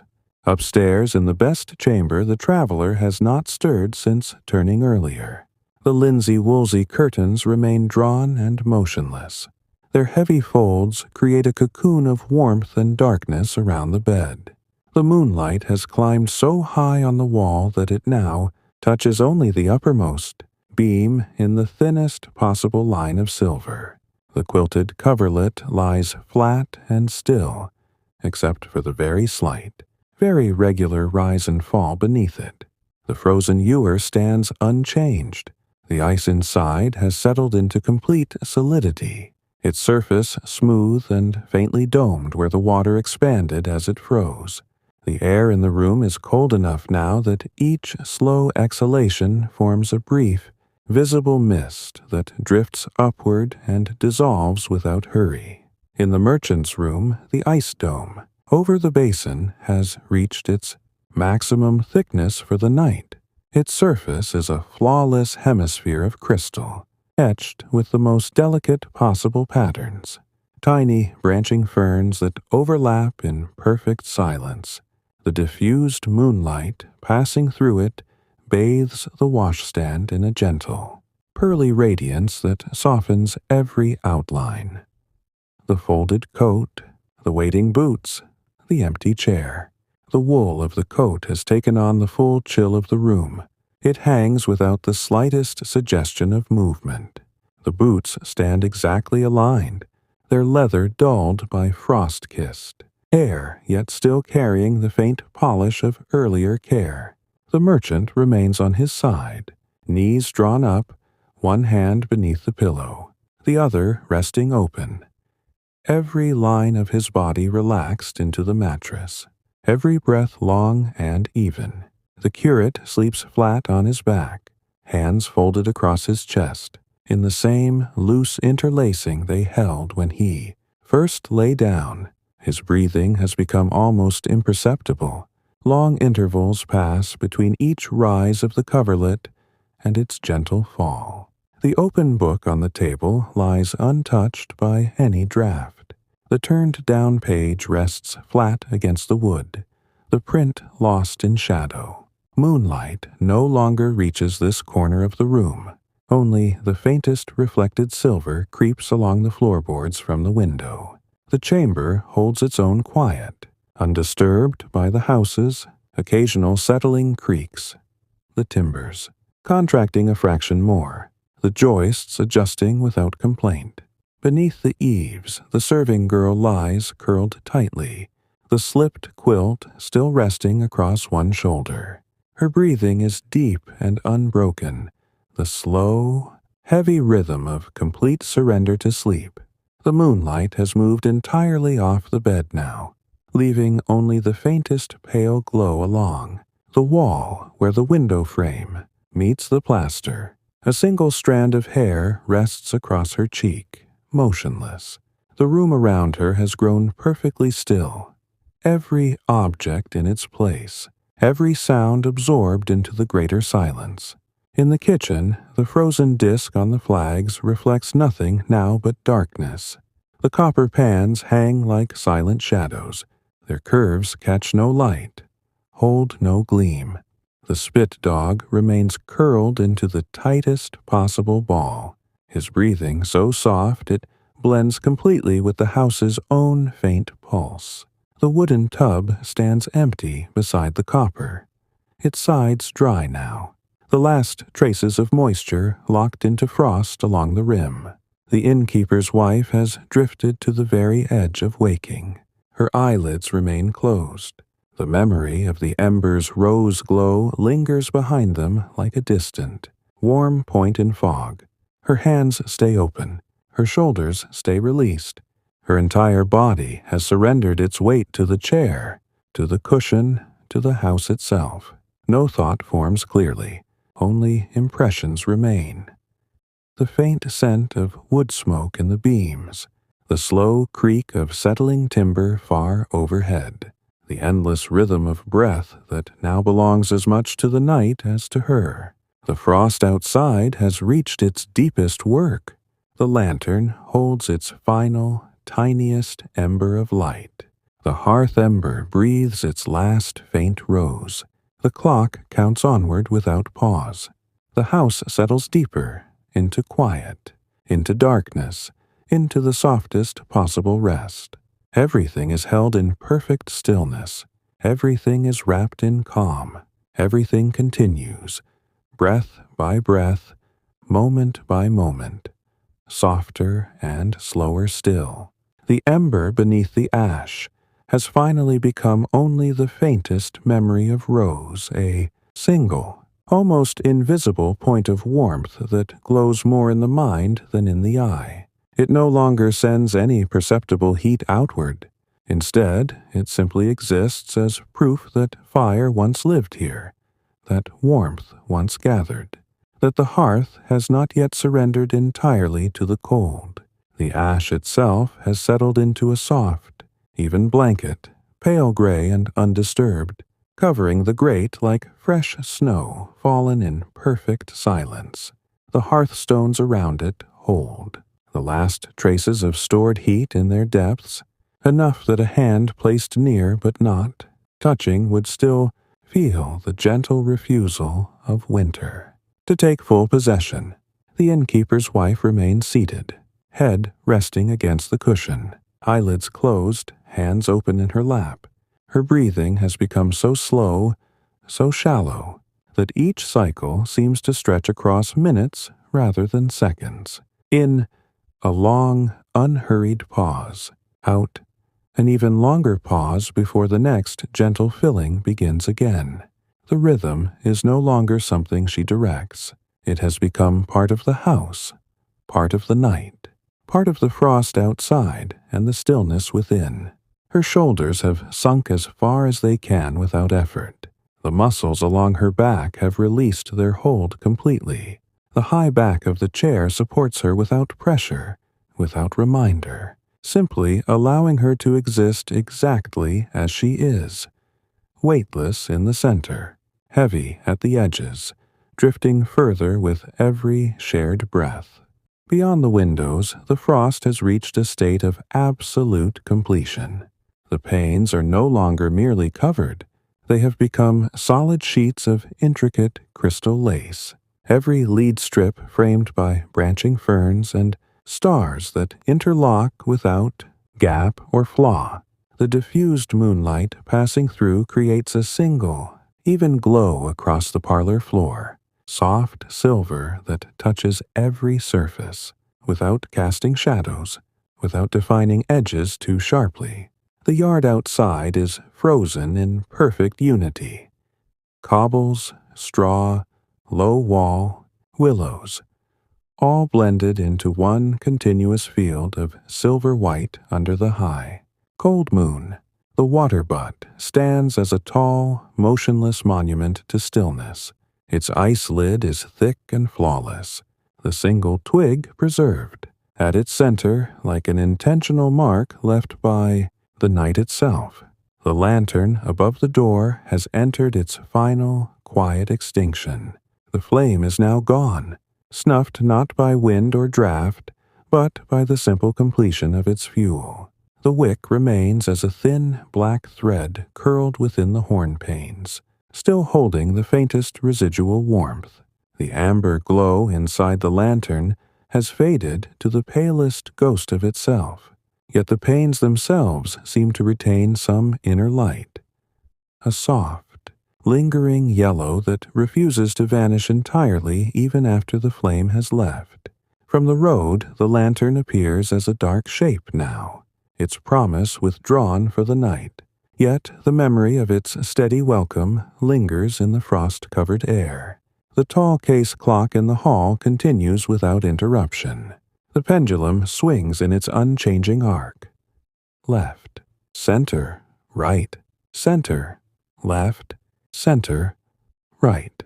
The chain links have descended to their lowest point for this long evening. The weights hang suspended, patient, ready for morning when they will be gently raised again. Midnight approaches. When the hour chime arrives, it will be a single, deep, resonant note, lower and fuller than any that came before, rolling slowly through the passage, through the parlor, through every room and every corner. The sound will arrive like a long-held breath finally released, then fade into the greater silence without echo or insistence. Upstairs in the best chamber, the traveler sleeps in complete surrender. The linsey-woolsey curtains hang motionless, their folds deep and unchanging. The moonlight has climbed so high it no longer touches any part of the room. Only the faintest reflected silver creeps along the floorboards from distant windows. The quilted coverlet lies perfectly flat except for the slow, almost imperceptible rise and fall beneath it. The frozen ewer on the washstand is solid and still. The ice inside has become a single, uniform mass without crack or bubble. The air in the chamber is cold and dry. Each breath the traveler takes forms the briefest mist that drifts upward and vanishes without trace. In the merchant's room, the ice dome over the basin stands as a perfect crystal hemisphere. Its surface is so finely etched with frost patterns that it appears almost woven, rather than grown. No light reaches it directly now. Only the soft, scattered silver from the window outlines its curve in faint relief. The folded coat on the chair has stiffened completely in the chill. The wool holds every crease without softening. The boots beneath the washstand remain aligned, heels together, toes forward, waiting without impatience. The merchant lies on his side, knees drawn close, one hand tucked beneath the pillow, the other resting open. Every line of his body relaxed into the mattress, every breath deep and untroubled. The curate remains flat on his back, hands folded across his chest, fingers loosely interlaced. His breathing has slowed to the barest minimum. Long seconds pass between each gentle rise and fall of the coverlet. The open book on the table lies untouched. The turned-down page rests flat against the wood, the words lost entirely in darkness. The room holds only the house's faint settling, sounds, the timbers, contracting a fraction more, the floorboards giving the smallest sigh as they adjust. All of it happens without disturbance, without any need for attention. Beneath the eaves, the serving girl lies curled tightly, quilt slipped from one shoulder, hair spread across the pillow in soft, dark waves. Her breathing is deep and even, the slow rhythm of complete rest. No moonlight reaches her bed now. The room has surrendered fully to darkness, every object in its place, every sound absorbed into silence. She dreams, if dreams come at all, of ordinary, gentle things.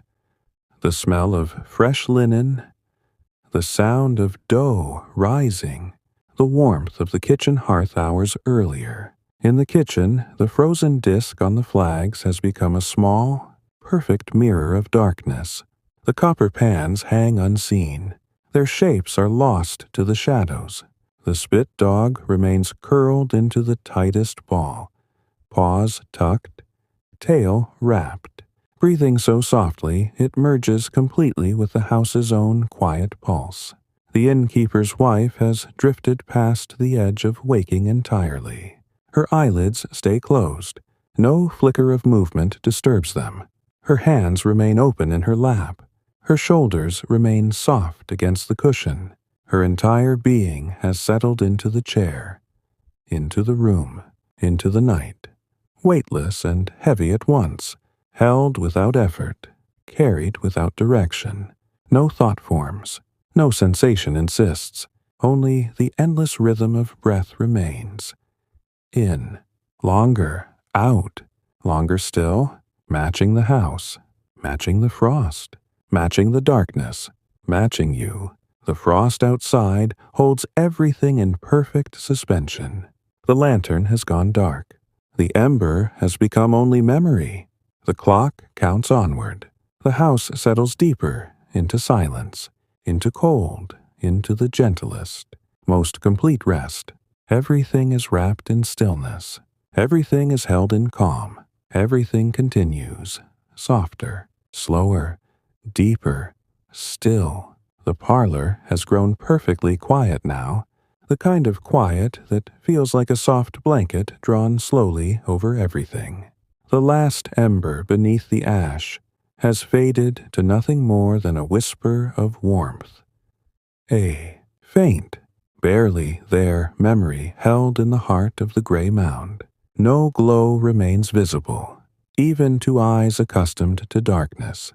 Only the stored heat in the stones and the iron grate lingers, refusing to let the room fall completely cold before dawn. The hearth itself seems to rest, its blackened surround and worn flags settling into the same deep stillness that has claimed the rest of the house. The innkeeper's wife sits motionless in the high-backed chair. Her head rests against the cushion without any effort to hold it there. Her neck is soft, her shoulders completely released. Her hands lie open in her lap, palms upward, fingers relaxed into gentle curves that require no thought to maintain. Her breathing has become the slowest possible rhythm still compatible with life. Each inhalation arrives after such a long pause that it feels almost forgotten. Each exhalation stretches outward until the lungs empty entirely before the next gentle filling begins. In, silence, longer silence, out, longest silence, in again. The pattern no longer belongs to her alone. It has merged with the house's own faint pulse. The occasional soft creak of a beam overhead, the distant settling of floorboards, the slow contraction of timbers in the frost. Beyond the windows, the frost holds the world in absolute suspension. The panes are solid sheets of crystal now, every intricate fern and star interlocked so perfectly that no clear glass remains visible. The diffused moonlight filtering through creates an even, dreamlike silver glow across the parlor floor, soft enough to touch every surface without defining anything too sharply, gentle enough to make the settles, the trestle table, the heavy curtains seem part of one continuous, quiet whole.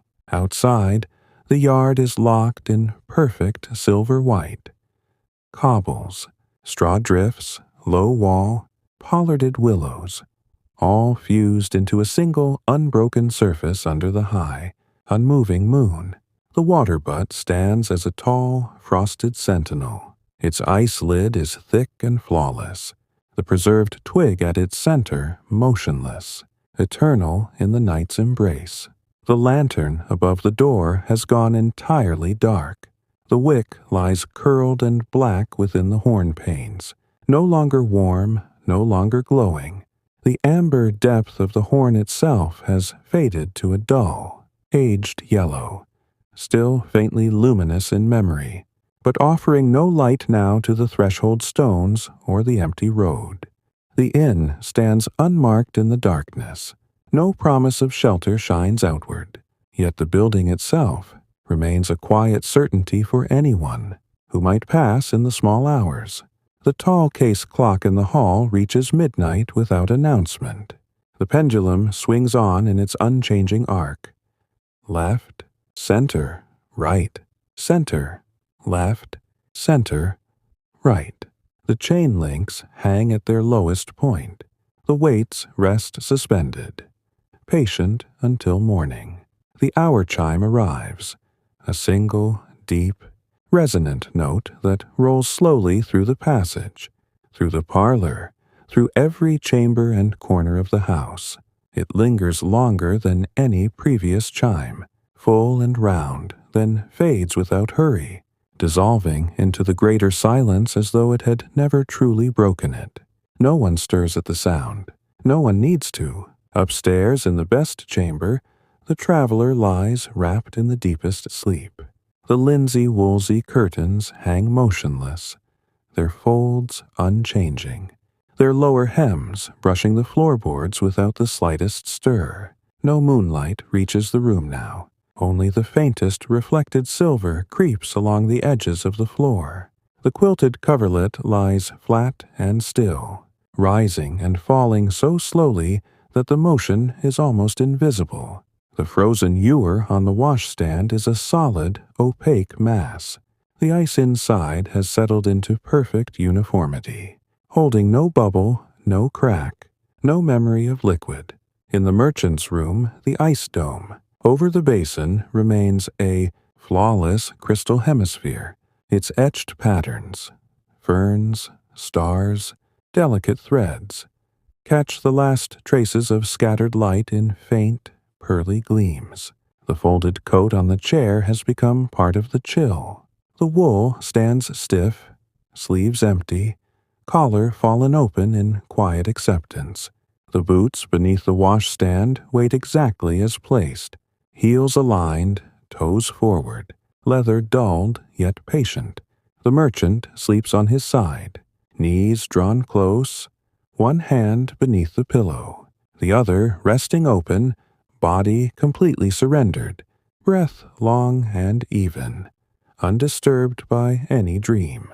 The curate lies flat on his back, hands folded across his chest, fingers loosely interlaced. His breathing has slowed to the barest whisper of movement.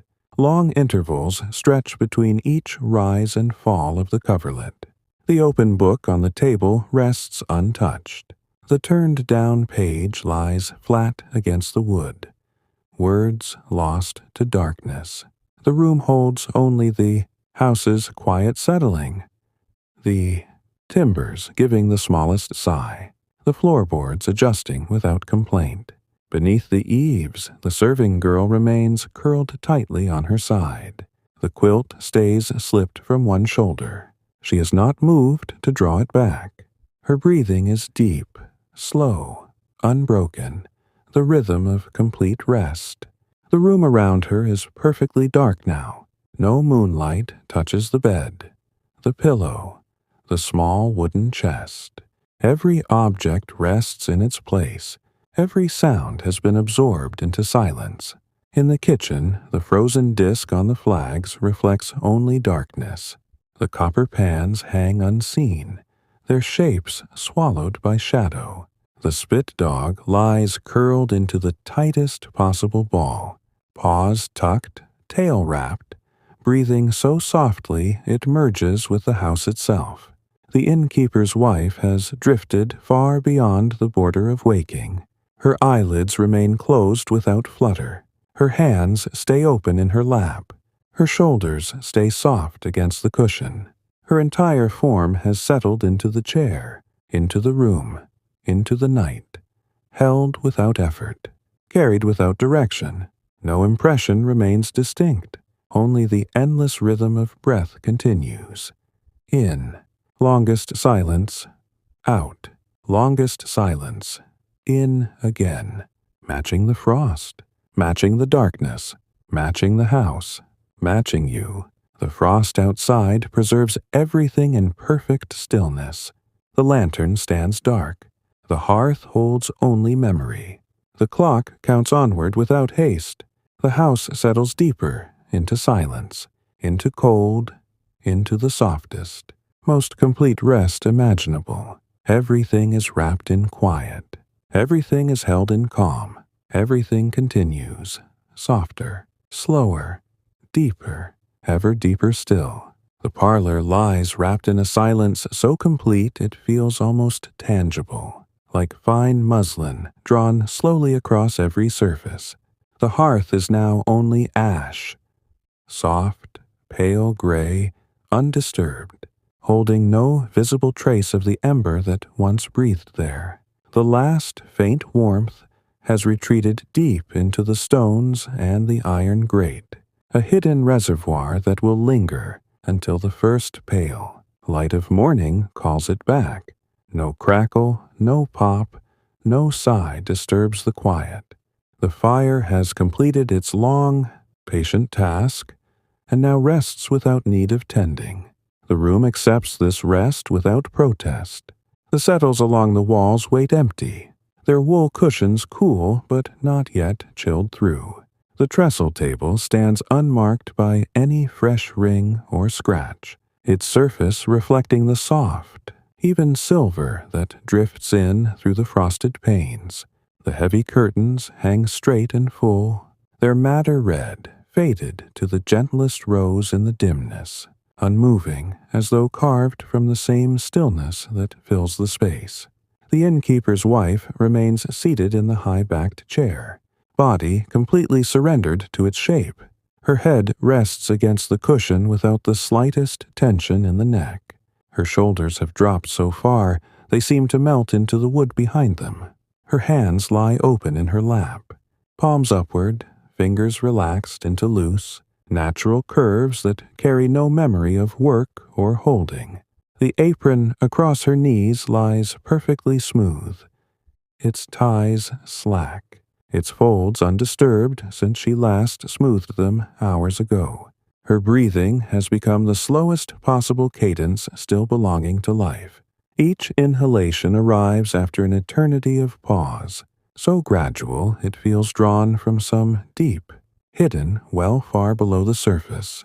Each exhalation stretches outward until the lungs are empty, the chest still, the pause lengthening before the next gentle filling begins. In endless quiet, out, endless quiet, in again.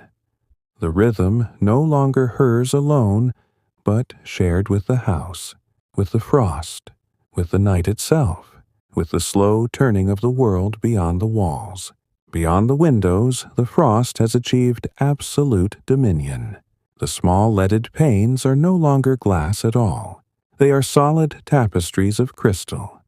Every fern, every star, every delicate branching thread interlocked in perfect, unbroken symmetry. The moonlight filters through in a single, unbroken veil of silver white, bathing the parlor in a glow so soft. It seems to rise from the floorboards themselves rather than fall from above. No shadow falls sharply. No outline stands defined. Everything, the settles, the table, the curtains, the beams overhead, exists in gentle unity, softened, blended, held together by the same quiet light. Outside, the yard has become a single, seamless field of silver, cobbles, straw scattered near the stable, the low stone wall, the pollarded willows, all fused into one continuous surface. Under the motionless moon, the water butt stands tall and silent, its iron bands rimed thickly, its ice lid a perfect, thick disk, preserving the single twig at its center like a deliberate, wordless signature left by the night. The willows themselves are sculptures now, every branch, every scar of old pruning, every tiny waiting bud coated in flawless crystal, holding perfect stillness against the black sky. The lantern above the door is dark and cold. The wick lies curled and black within the horn panes, no warmth remaining, no faint glow lingering in the aged yellow depths. The lantern itself hangs motionless, a dark shape against the frost-silvered wall, offering no light, no promise.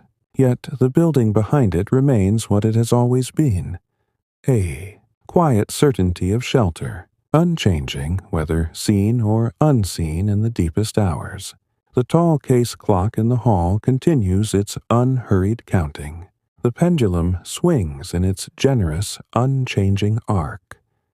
Left, center, right, center, left, center, right. The chain links hang at their lowest. The weights rest suspended, patient, waiting for the slow return of day when hands will lift them once more. The mechanism within the darkened oak case turns without haste, without sound beyond the soft, regular talk that has become part of the house's own breathing. midnight has passed without chime.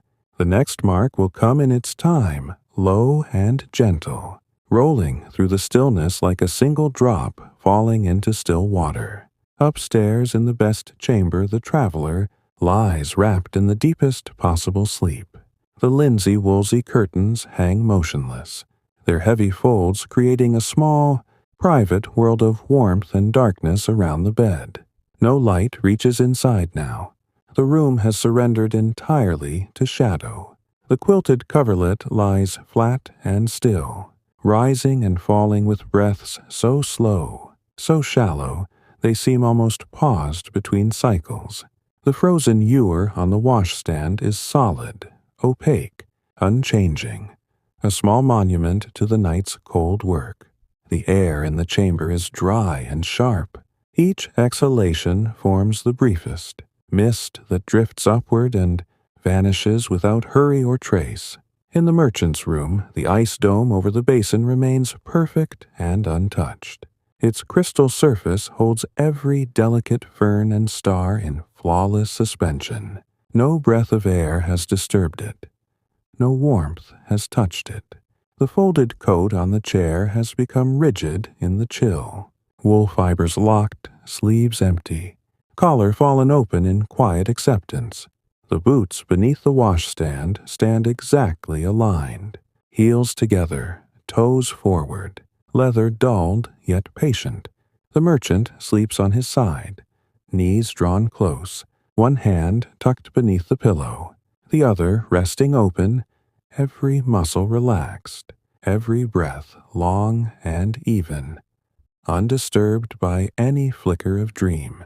The curate lies flat on his back, hands folded across his chest, fingers loosely interlaced. His breathing has slowed to the gentlest possible rhythm.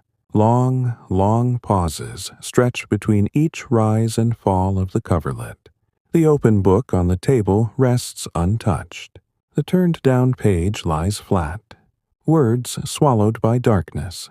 The room holds only the house's faint, occasional settling, the timbers giving the smallest sigh in the cold, the floorboards adjusting without complaint or haste.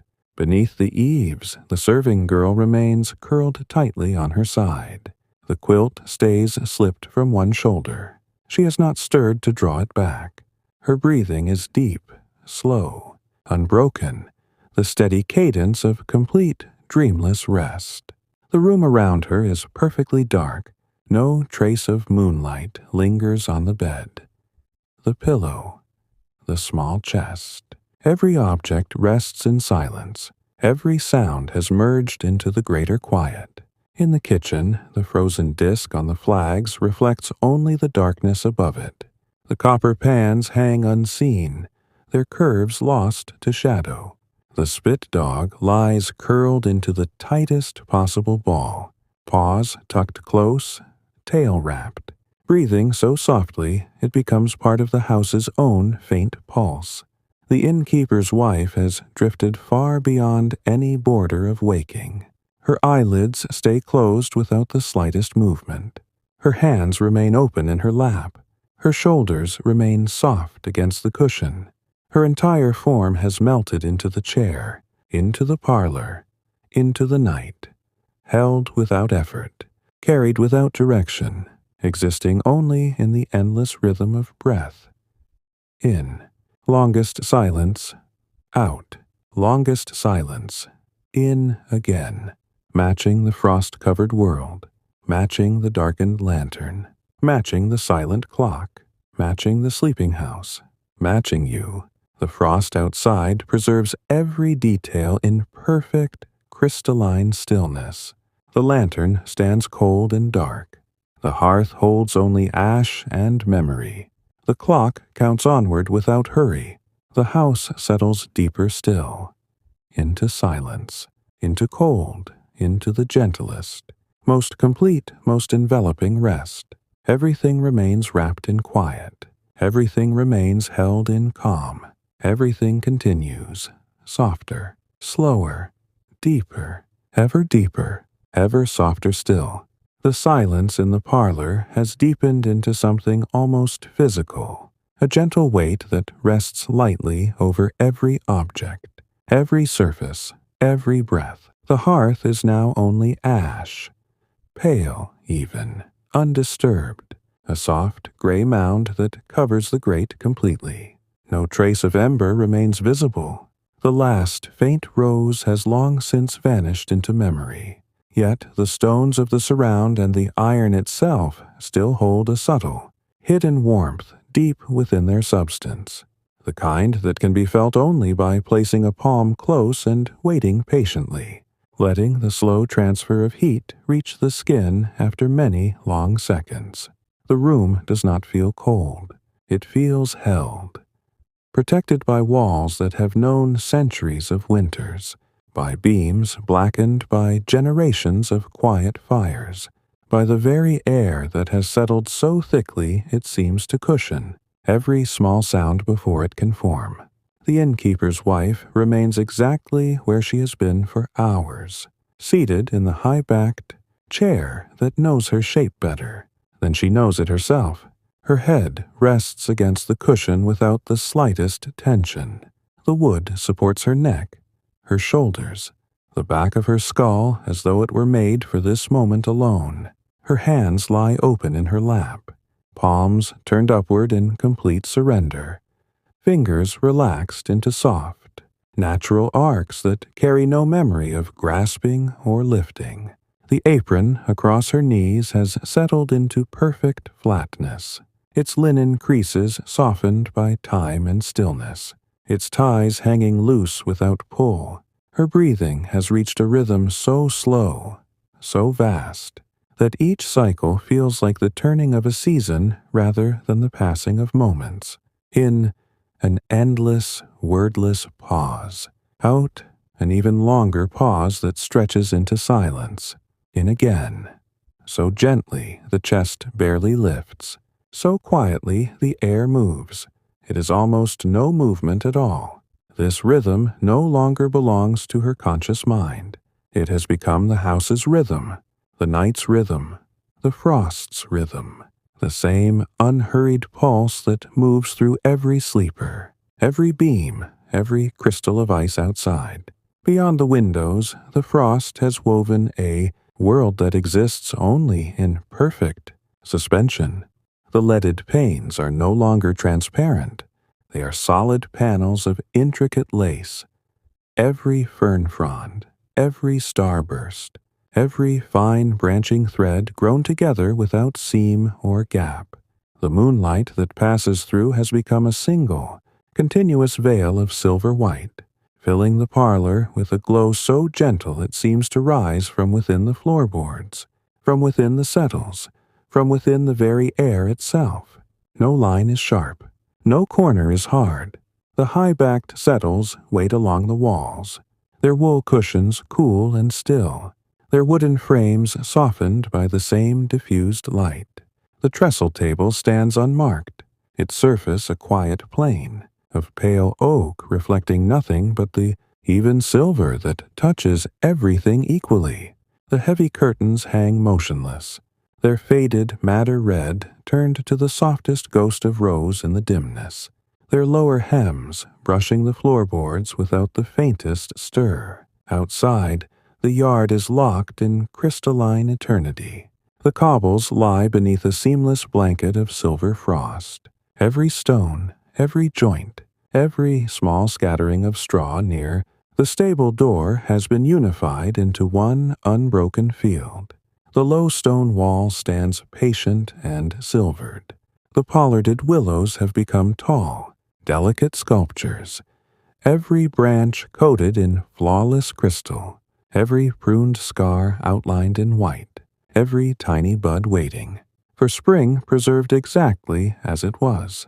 When the temperature fell below freezing, the water butt rises like a tall, silent pillar. Its iron bands are thickly rimed, its ice lid a perfect, thick disk so clear in places that the moon's reflection lies flat and undistorted upon it.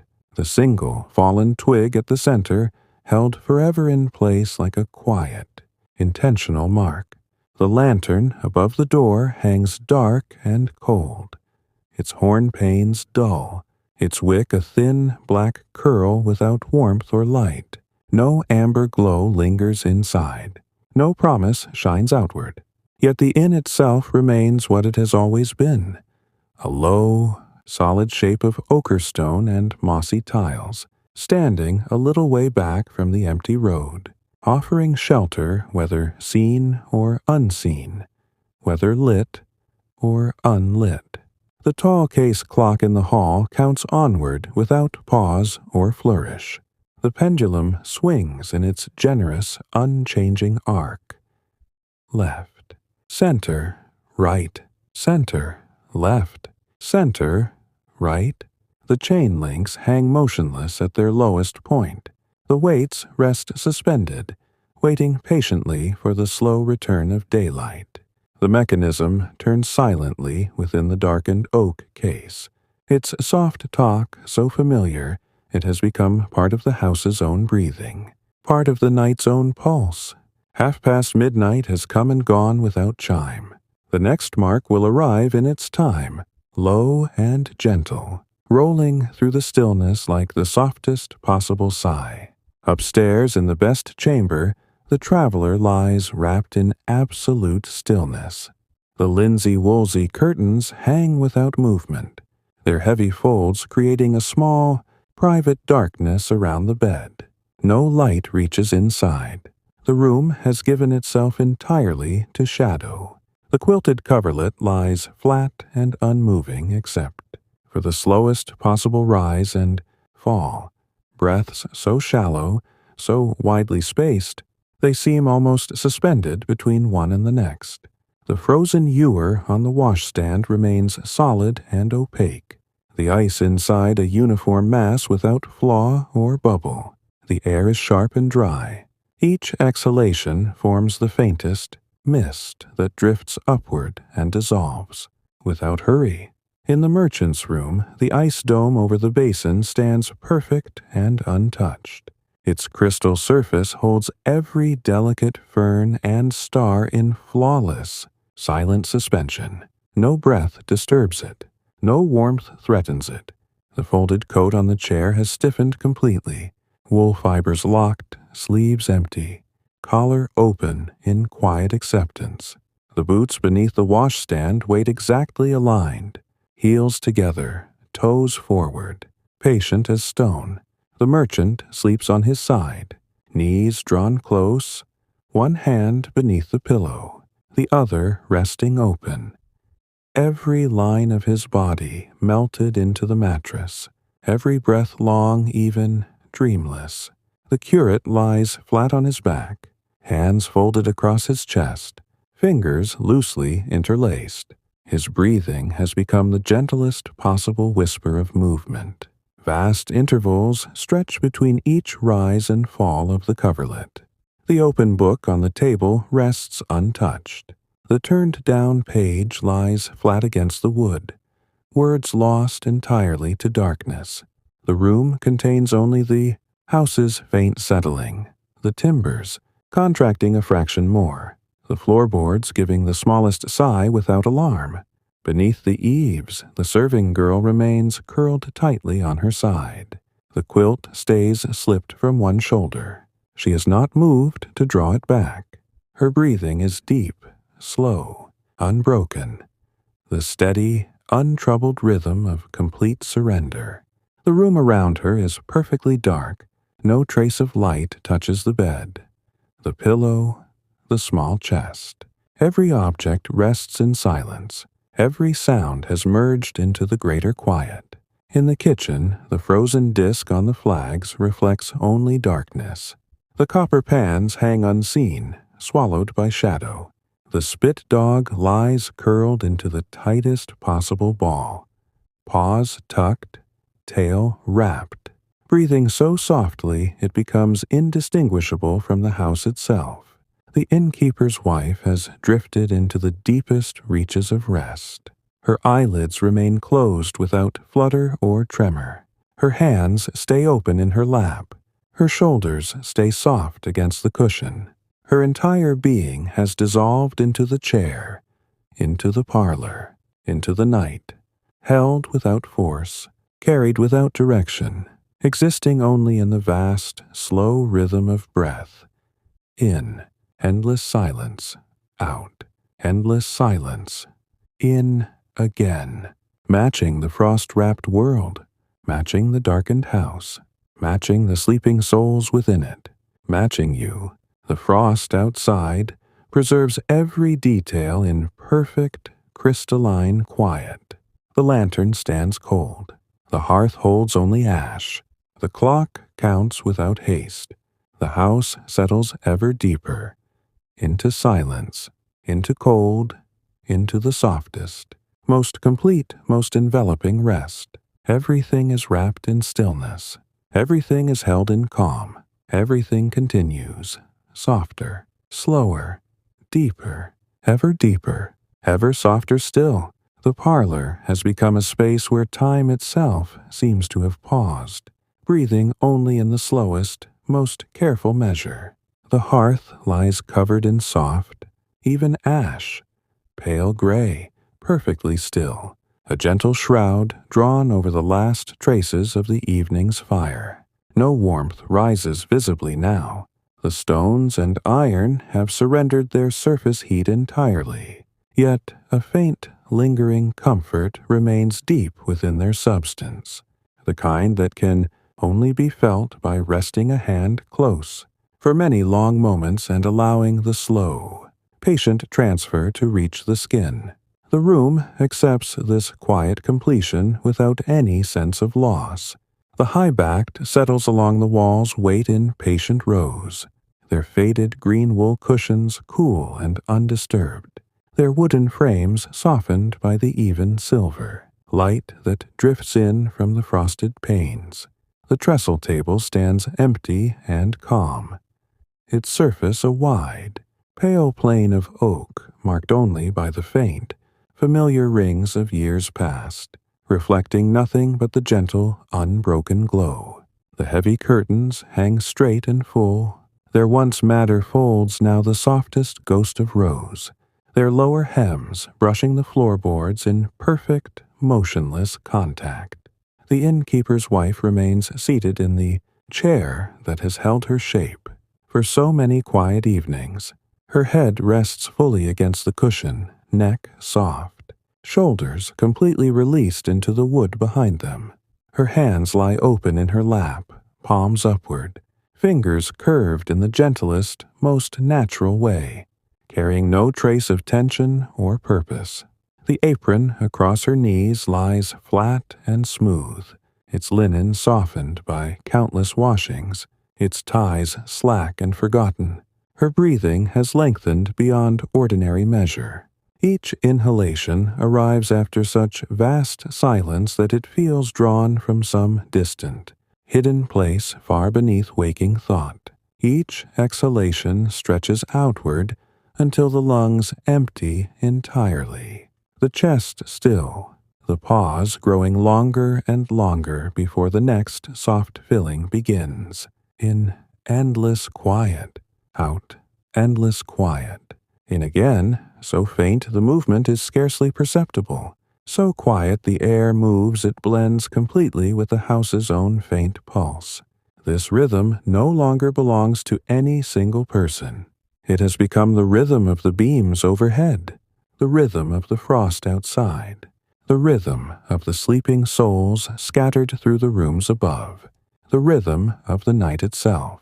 Beyond the windows, the frost has woven an entire world into crystalline perfection. The small leaded panes are solid panels of intricate lace. Every fern frond, every starburst, every delicate branching thread grown together without the smallest gap or flaw. The moonlight that filters through has become a single, continuous veil of silver white, filling the parlor with a glow so gentle and even. It seems to rise from the very floorboards, from the settles, from the air itself. No shadow falls with definition. No edge stands clear. Everything exists in soft, unified stillness. The curtains, the table, the empty settles, the blackened beams, all blended into one quiet, luminous whole. Outside, the yard lies locked in flawless silver. The cobbles have disappeared beneath a seamless blanket of frost. Every stone, every joint, every stray wisp of straw near the stable has been unified into one continuous, unbroken surface. The low stone wall stands patient and silvered along its length. The pollarded willows rise like tall, delicate sculptures. Every branch coated in perfect crystal, every old pruning scar outlined in white, every tiny bud waiting for spring preserved exactly as it was when the cold first settled. The water butt stands tall and silent, its iron bands thickly rimed, its ice lid a thick, flawless disk so clear in places that the moon lies flat and perfect upon it. The single twig at the center held forever in quiet suspension. The lantern above the door hangs dark and cold, its horn panes dull and lifeless, its wick a thin black curl without trace of warmth. No light remains inside, no promise glows outward, yet the inn itself endures, a low, solid shape of warm ochre stone and mossy tiles set a little way, back from the empty road, offering shelter and silence whether seen from afar or not seen at all. The tall case clock in the hall continues its unvarying count. The pendulum swings in its generous arc.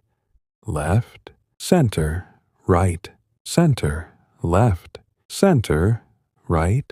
The chain links hang motionless at their lowest. The weights rest suspended, patient until dawn. The mechanism turns without haste within the darkened oak case, its soft talk so familiar it has merged entirely with the house's breathing, with the night's breathing, with every slow breath taken in every room.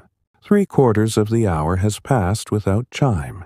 The next mark will come gently, low and full, rolling through the stillness like the softest possible sigh. Upstairs in the best chamber, the traveler lies wrapped in the deepest, most complete stillness. The linsey-woolsey curtains hang without the slightest movement, their heavy folds enclosing a small world of perfect darkness around the bed. No light reaches inside. The room has given itself wholly to shadow. The quilted coverlet lies flat and unmoving except for the slowest possible rise and fall, breaths so shallow, so widely spaced, they seem almost suspended between one and the next. The frozen ewer on the washstand remains solid and opaque, the ice inside a uniform, flawless mass. In the merchant's room, the ice dome over the basin stands perfect and untouched. Its crystal surface holds every fern and star in silent, eternal suspension. The folded coat on the chair has stiffened completely in the chill, wool locked, sleeves empty, collar open without resistance. The boots beneath the washstand wait aligned, heels together, toes forward, patient and still. The merchant sleeps on his side, knees drawn close, one hand beneath the pillow, the other resting open, body melted into the mattress, breath long, even, dreamless. The curate lies flat on his back, hands folded across his chest, fingers loosely interlaced. His breathing has become the barest whisper of movement. Vast silences stretch between each rise and fall of the coverlet. The open book rests untouched on the table. The turned-down page lies flat, words lost to darkness. The room contains only the house's quiet settling, the timbers sighing faintly in the cold, the floorboards adjusting without urgency. Beneath the eaves, the serving girl lies curled tightly on her side. The quilt remains slipped from one shoulder. She has not stirred. Her breathing is deep, slow, unbroken, the steady rhythm of complete, untroubled rest. The room around her is perfectly dark. No trace of light touches any surface. In the kitchen, the frozen disk on the flags reflects only darkness. The copper pans hang unseen. The spit dog lies curled into the tightest ball, paws tucked, tail wrapped, breathing merged with the house itself. The innkeeper's wife has drifted into the deepest, most enveloping rest. Her eyelids stay closed without tremor. Her hands stay open in her lap. Her shoulders stay soft against the cushion. Her entire being has dissolved into the chair, into the parlor, into the night, held without force, carried without direction, existing only in the vast, slow rhythm of breath. In, endless silence. Out, endless silence. In, again, matching the frost, matching the darkness, matching the sleeping house, matching you. The frost outside holds everything in perfect, crystalline quiet. The lantern stands cold. The hearth holds only ash. The clock counts onward. The house settles ever deeper, into silence, into cold, into the gentlest, most complete rest. Everything is wrapped in stillness. Everything is held in calm. Everything continues, softer, slower, deeper, ever deeper still. The house has settled into the deepest possible quiet, the kind that feels like the slow closing of a very old book, whose pages no longer need to be turned. The parlor lies wrapped in silvered stillness. The hearth is only ash now, soft, pale, perfectly level, covering every trace of what once burned there. No warmth rises. No ember remembers itself. The stones and iron hold only the faintest echo of heat, buried so deep it will not be felt, until the first thin light of morning brushes the room again. The high-backed settles wait along the walls, their cushions cool and untouched. The trestle table stands empty, its wide oak surface reflecting the gentle, even silver that drifts in from the frosted panes. The heavy curtains hang motionless, their faded folds part of the same unbroken calm that fills every corner, every beam, every breath of air. The innkeeper's wife remains seated in the chair that has known her longer than most memories last. Her head rests against the cushion without weight or effort. Her shoulders have melted completely into the wood behind them. Her hands lie open in her lap, palms upward, fingers soft and still, carrying nothing at all. The apron across her knees is smooth, forgotten, part of the quiet. Her breathing has become so faint, so slow, that each cycle stretches across vast silences. In, a pause without end. Out, a pause even longer. In again. So quiet the movement is scarcely there. So soft the air moves. It merges entirely with the house, with the frost, with the night. No thought crosses the surface of her mind. No sensation asks to be noticed. Only the rhythm remains, slow, slower, soft, softer, drifting, deeper, deeper still. Beyond the windows, the frost holds the world in perfect, crystalline hush. The panes are solid lace, every fern, every star, every thread grown together without seam or flaw. The moonlight has become a single, gentle veil, filling the room with silver, so even it seems to rise from within the floorboards themselves. No shadow exists, no line divides. The yard outside is one continuous field of silver white. Cobbles, straw, wall, willows, all blended, all still, all preserved. The water butt stands silent, its ice lid flawless, the twig at its center held forever. The pollarded willows rise like patient sculptures, every branch coated in crystal, every tiny bud waiting in silence for a spring that will come in its own time. The lantern above the door hangs dark, cold, empty of flame. Its horn panes are dull, its wick curled black. No light remains, no promise shines, yet the inn endures. Low stone walls, mossy tiles, wide oak beams. A quiet shape against the empty road, offering what it has always offered. Shelter, stillness, time without hurry. The tall case clock in the hall continues its count without sound or haste. The pendulum swings, left, center, right, center, left, center, right. The chain links hang motionless. The weights rest suspended. No chime marks the hour now. The mechanism turns in silence, its soft talk lost entirely in the greater quiet. The house breathes with it, or perhaps the clock breathes with the house. Slow, slower, fading, fading further. Upstairs, every chamber has surrendered to the same deep rest. The traveler lies behind drawn curtains, quilt flat, breath so faint it barely stirs the air. The merchant sleeps on his side, knees close, hands open, body melted into the mattress. The curate lies flat, hands folded, breath a whisper across vast silences. Beneath the eaves, the serving girl curls tightly, quilt slipped, breathing deep and unbroken. In the kitchen, the spit dog lies curled, paws tucked, tail wrapped, breathing merged with the flags, with the copper pans, with the frozen disk that reflects only darkness. No sound moves through the house. No draught stirs the curtains. No creak disturbs the beams. The frost outside continues its silent work, growing thicker, holding tighter, preserving every detail without change. The moon climbs higher, its light colder, its silver paler, yet still gentle. The road remains empty.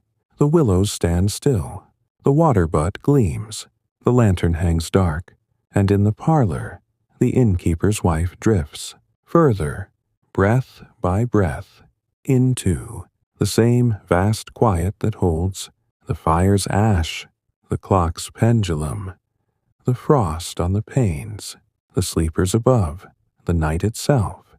No word forms, no movement asks to be made, only the rhythm continues, softer, slower, deeper, deeper still, fading gently, fading further, until even the rhythm becomes part of the silence, part of the frost, part of the dark, part of the long, unbroken calm. Everything settles, everything rests, everything fades, softly, slowly, completely into stillness,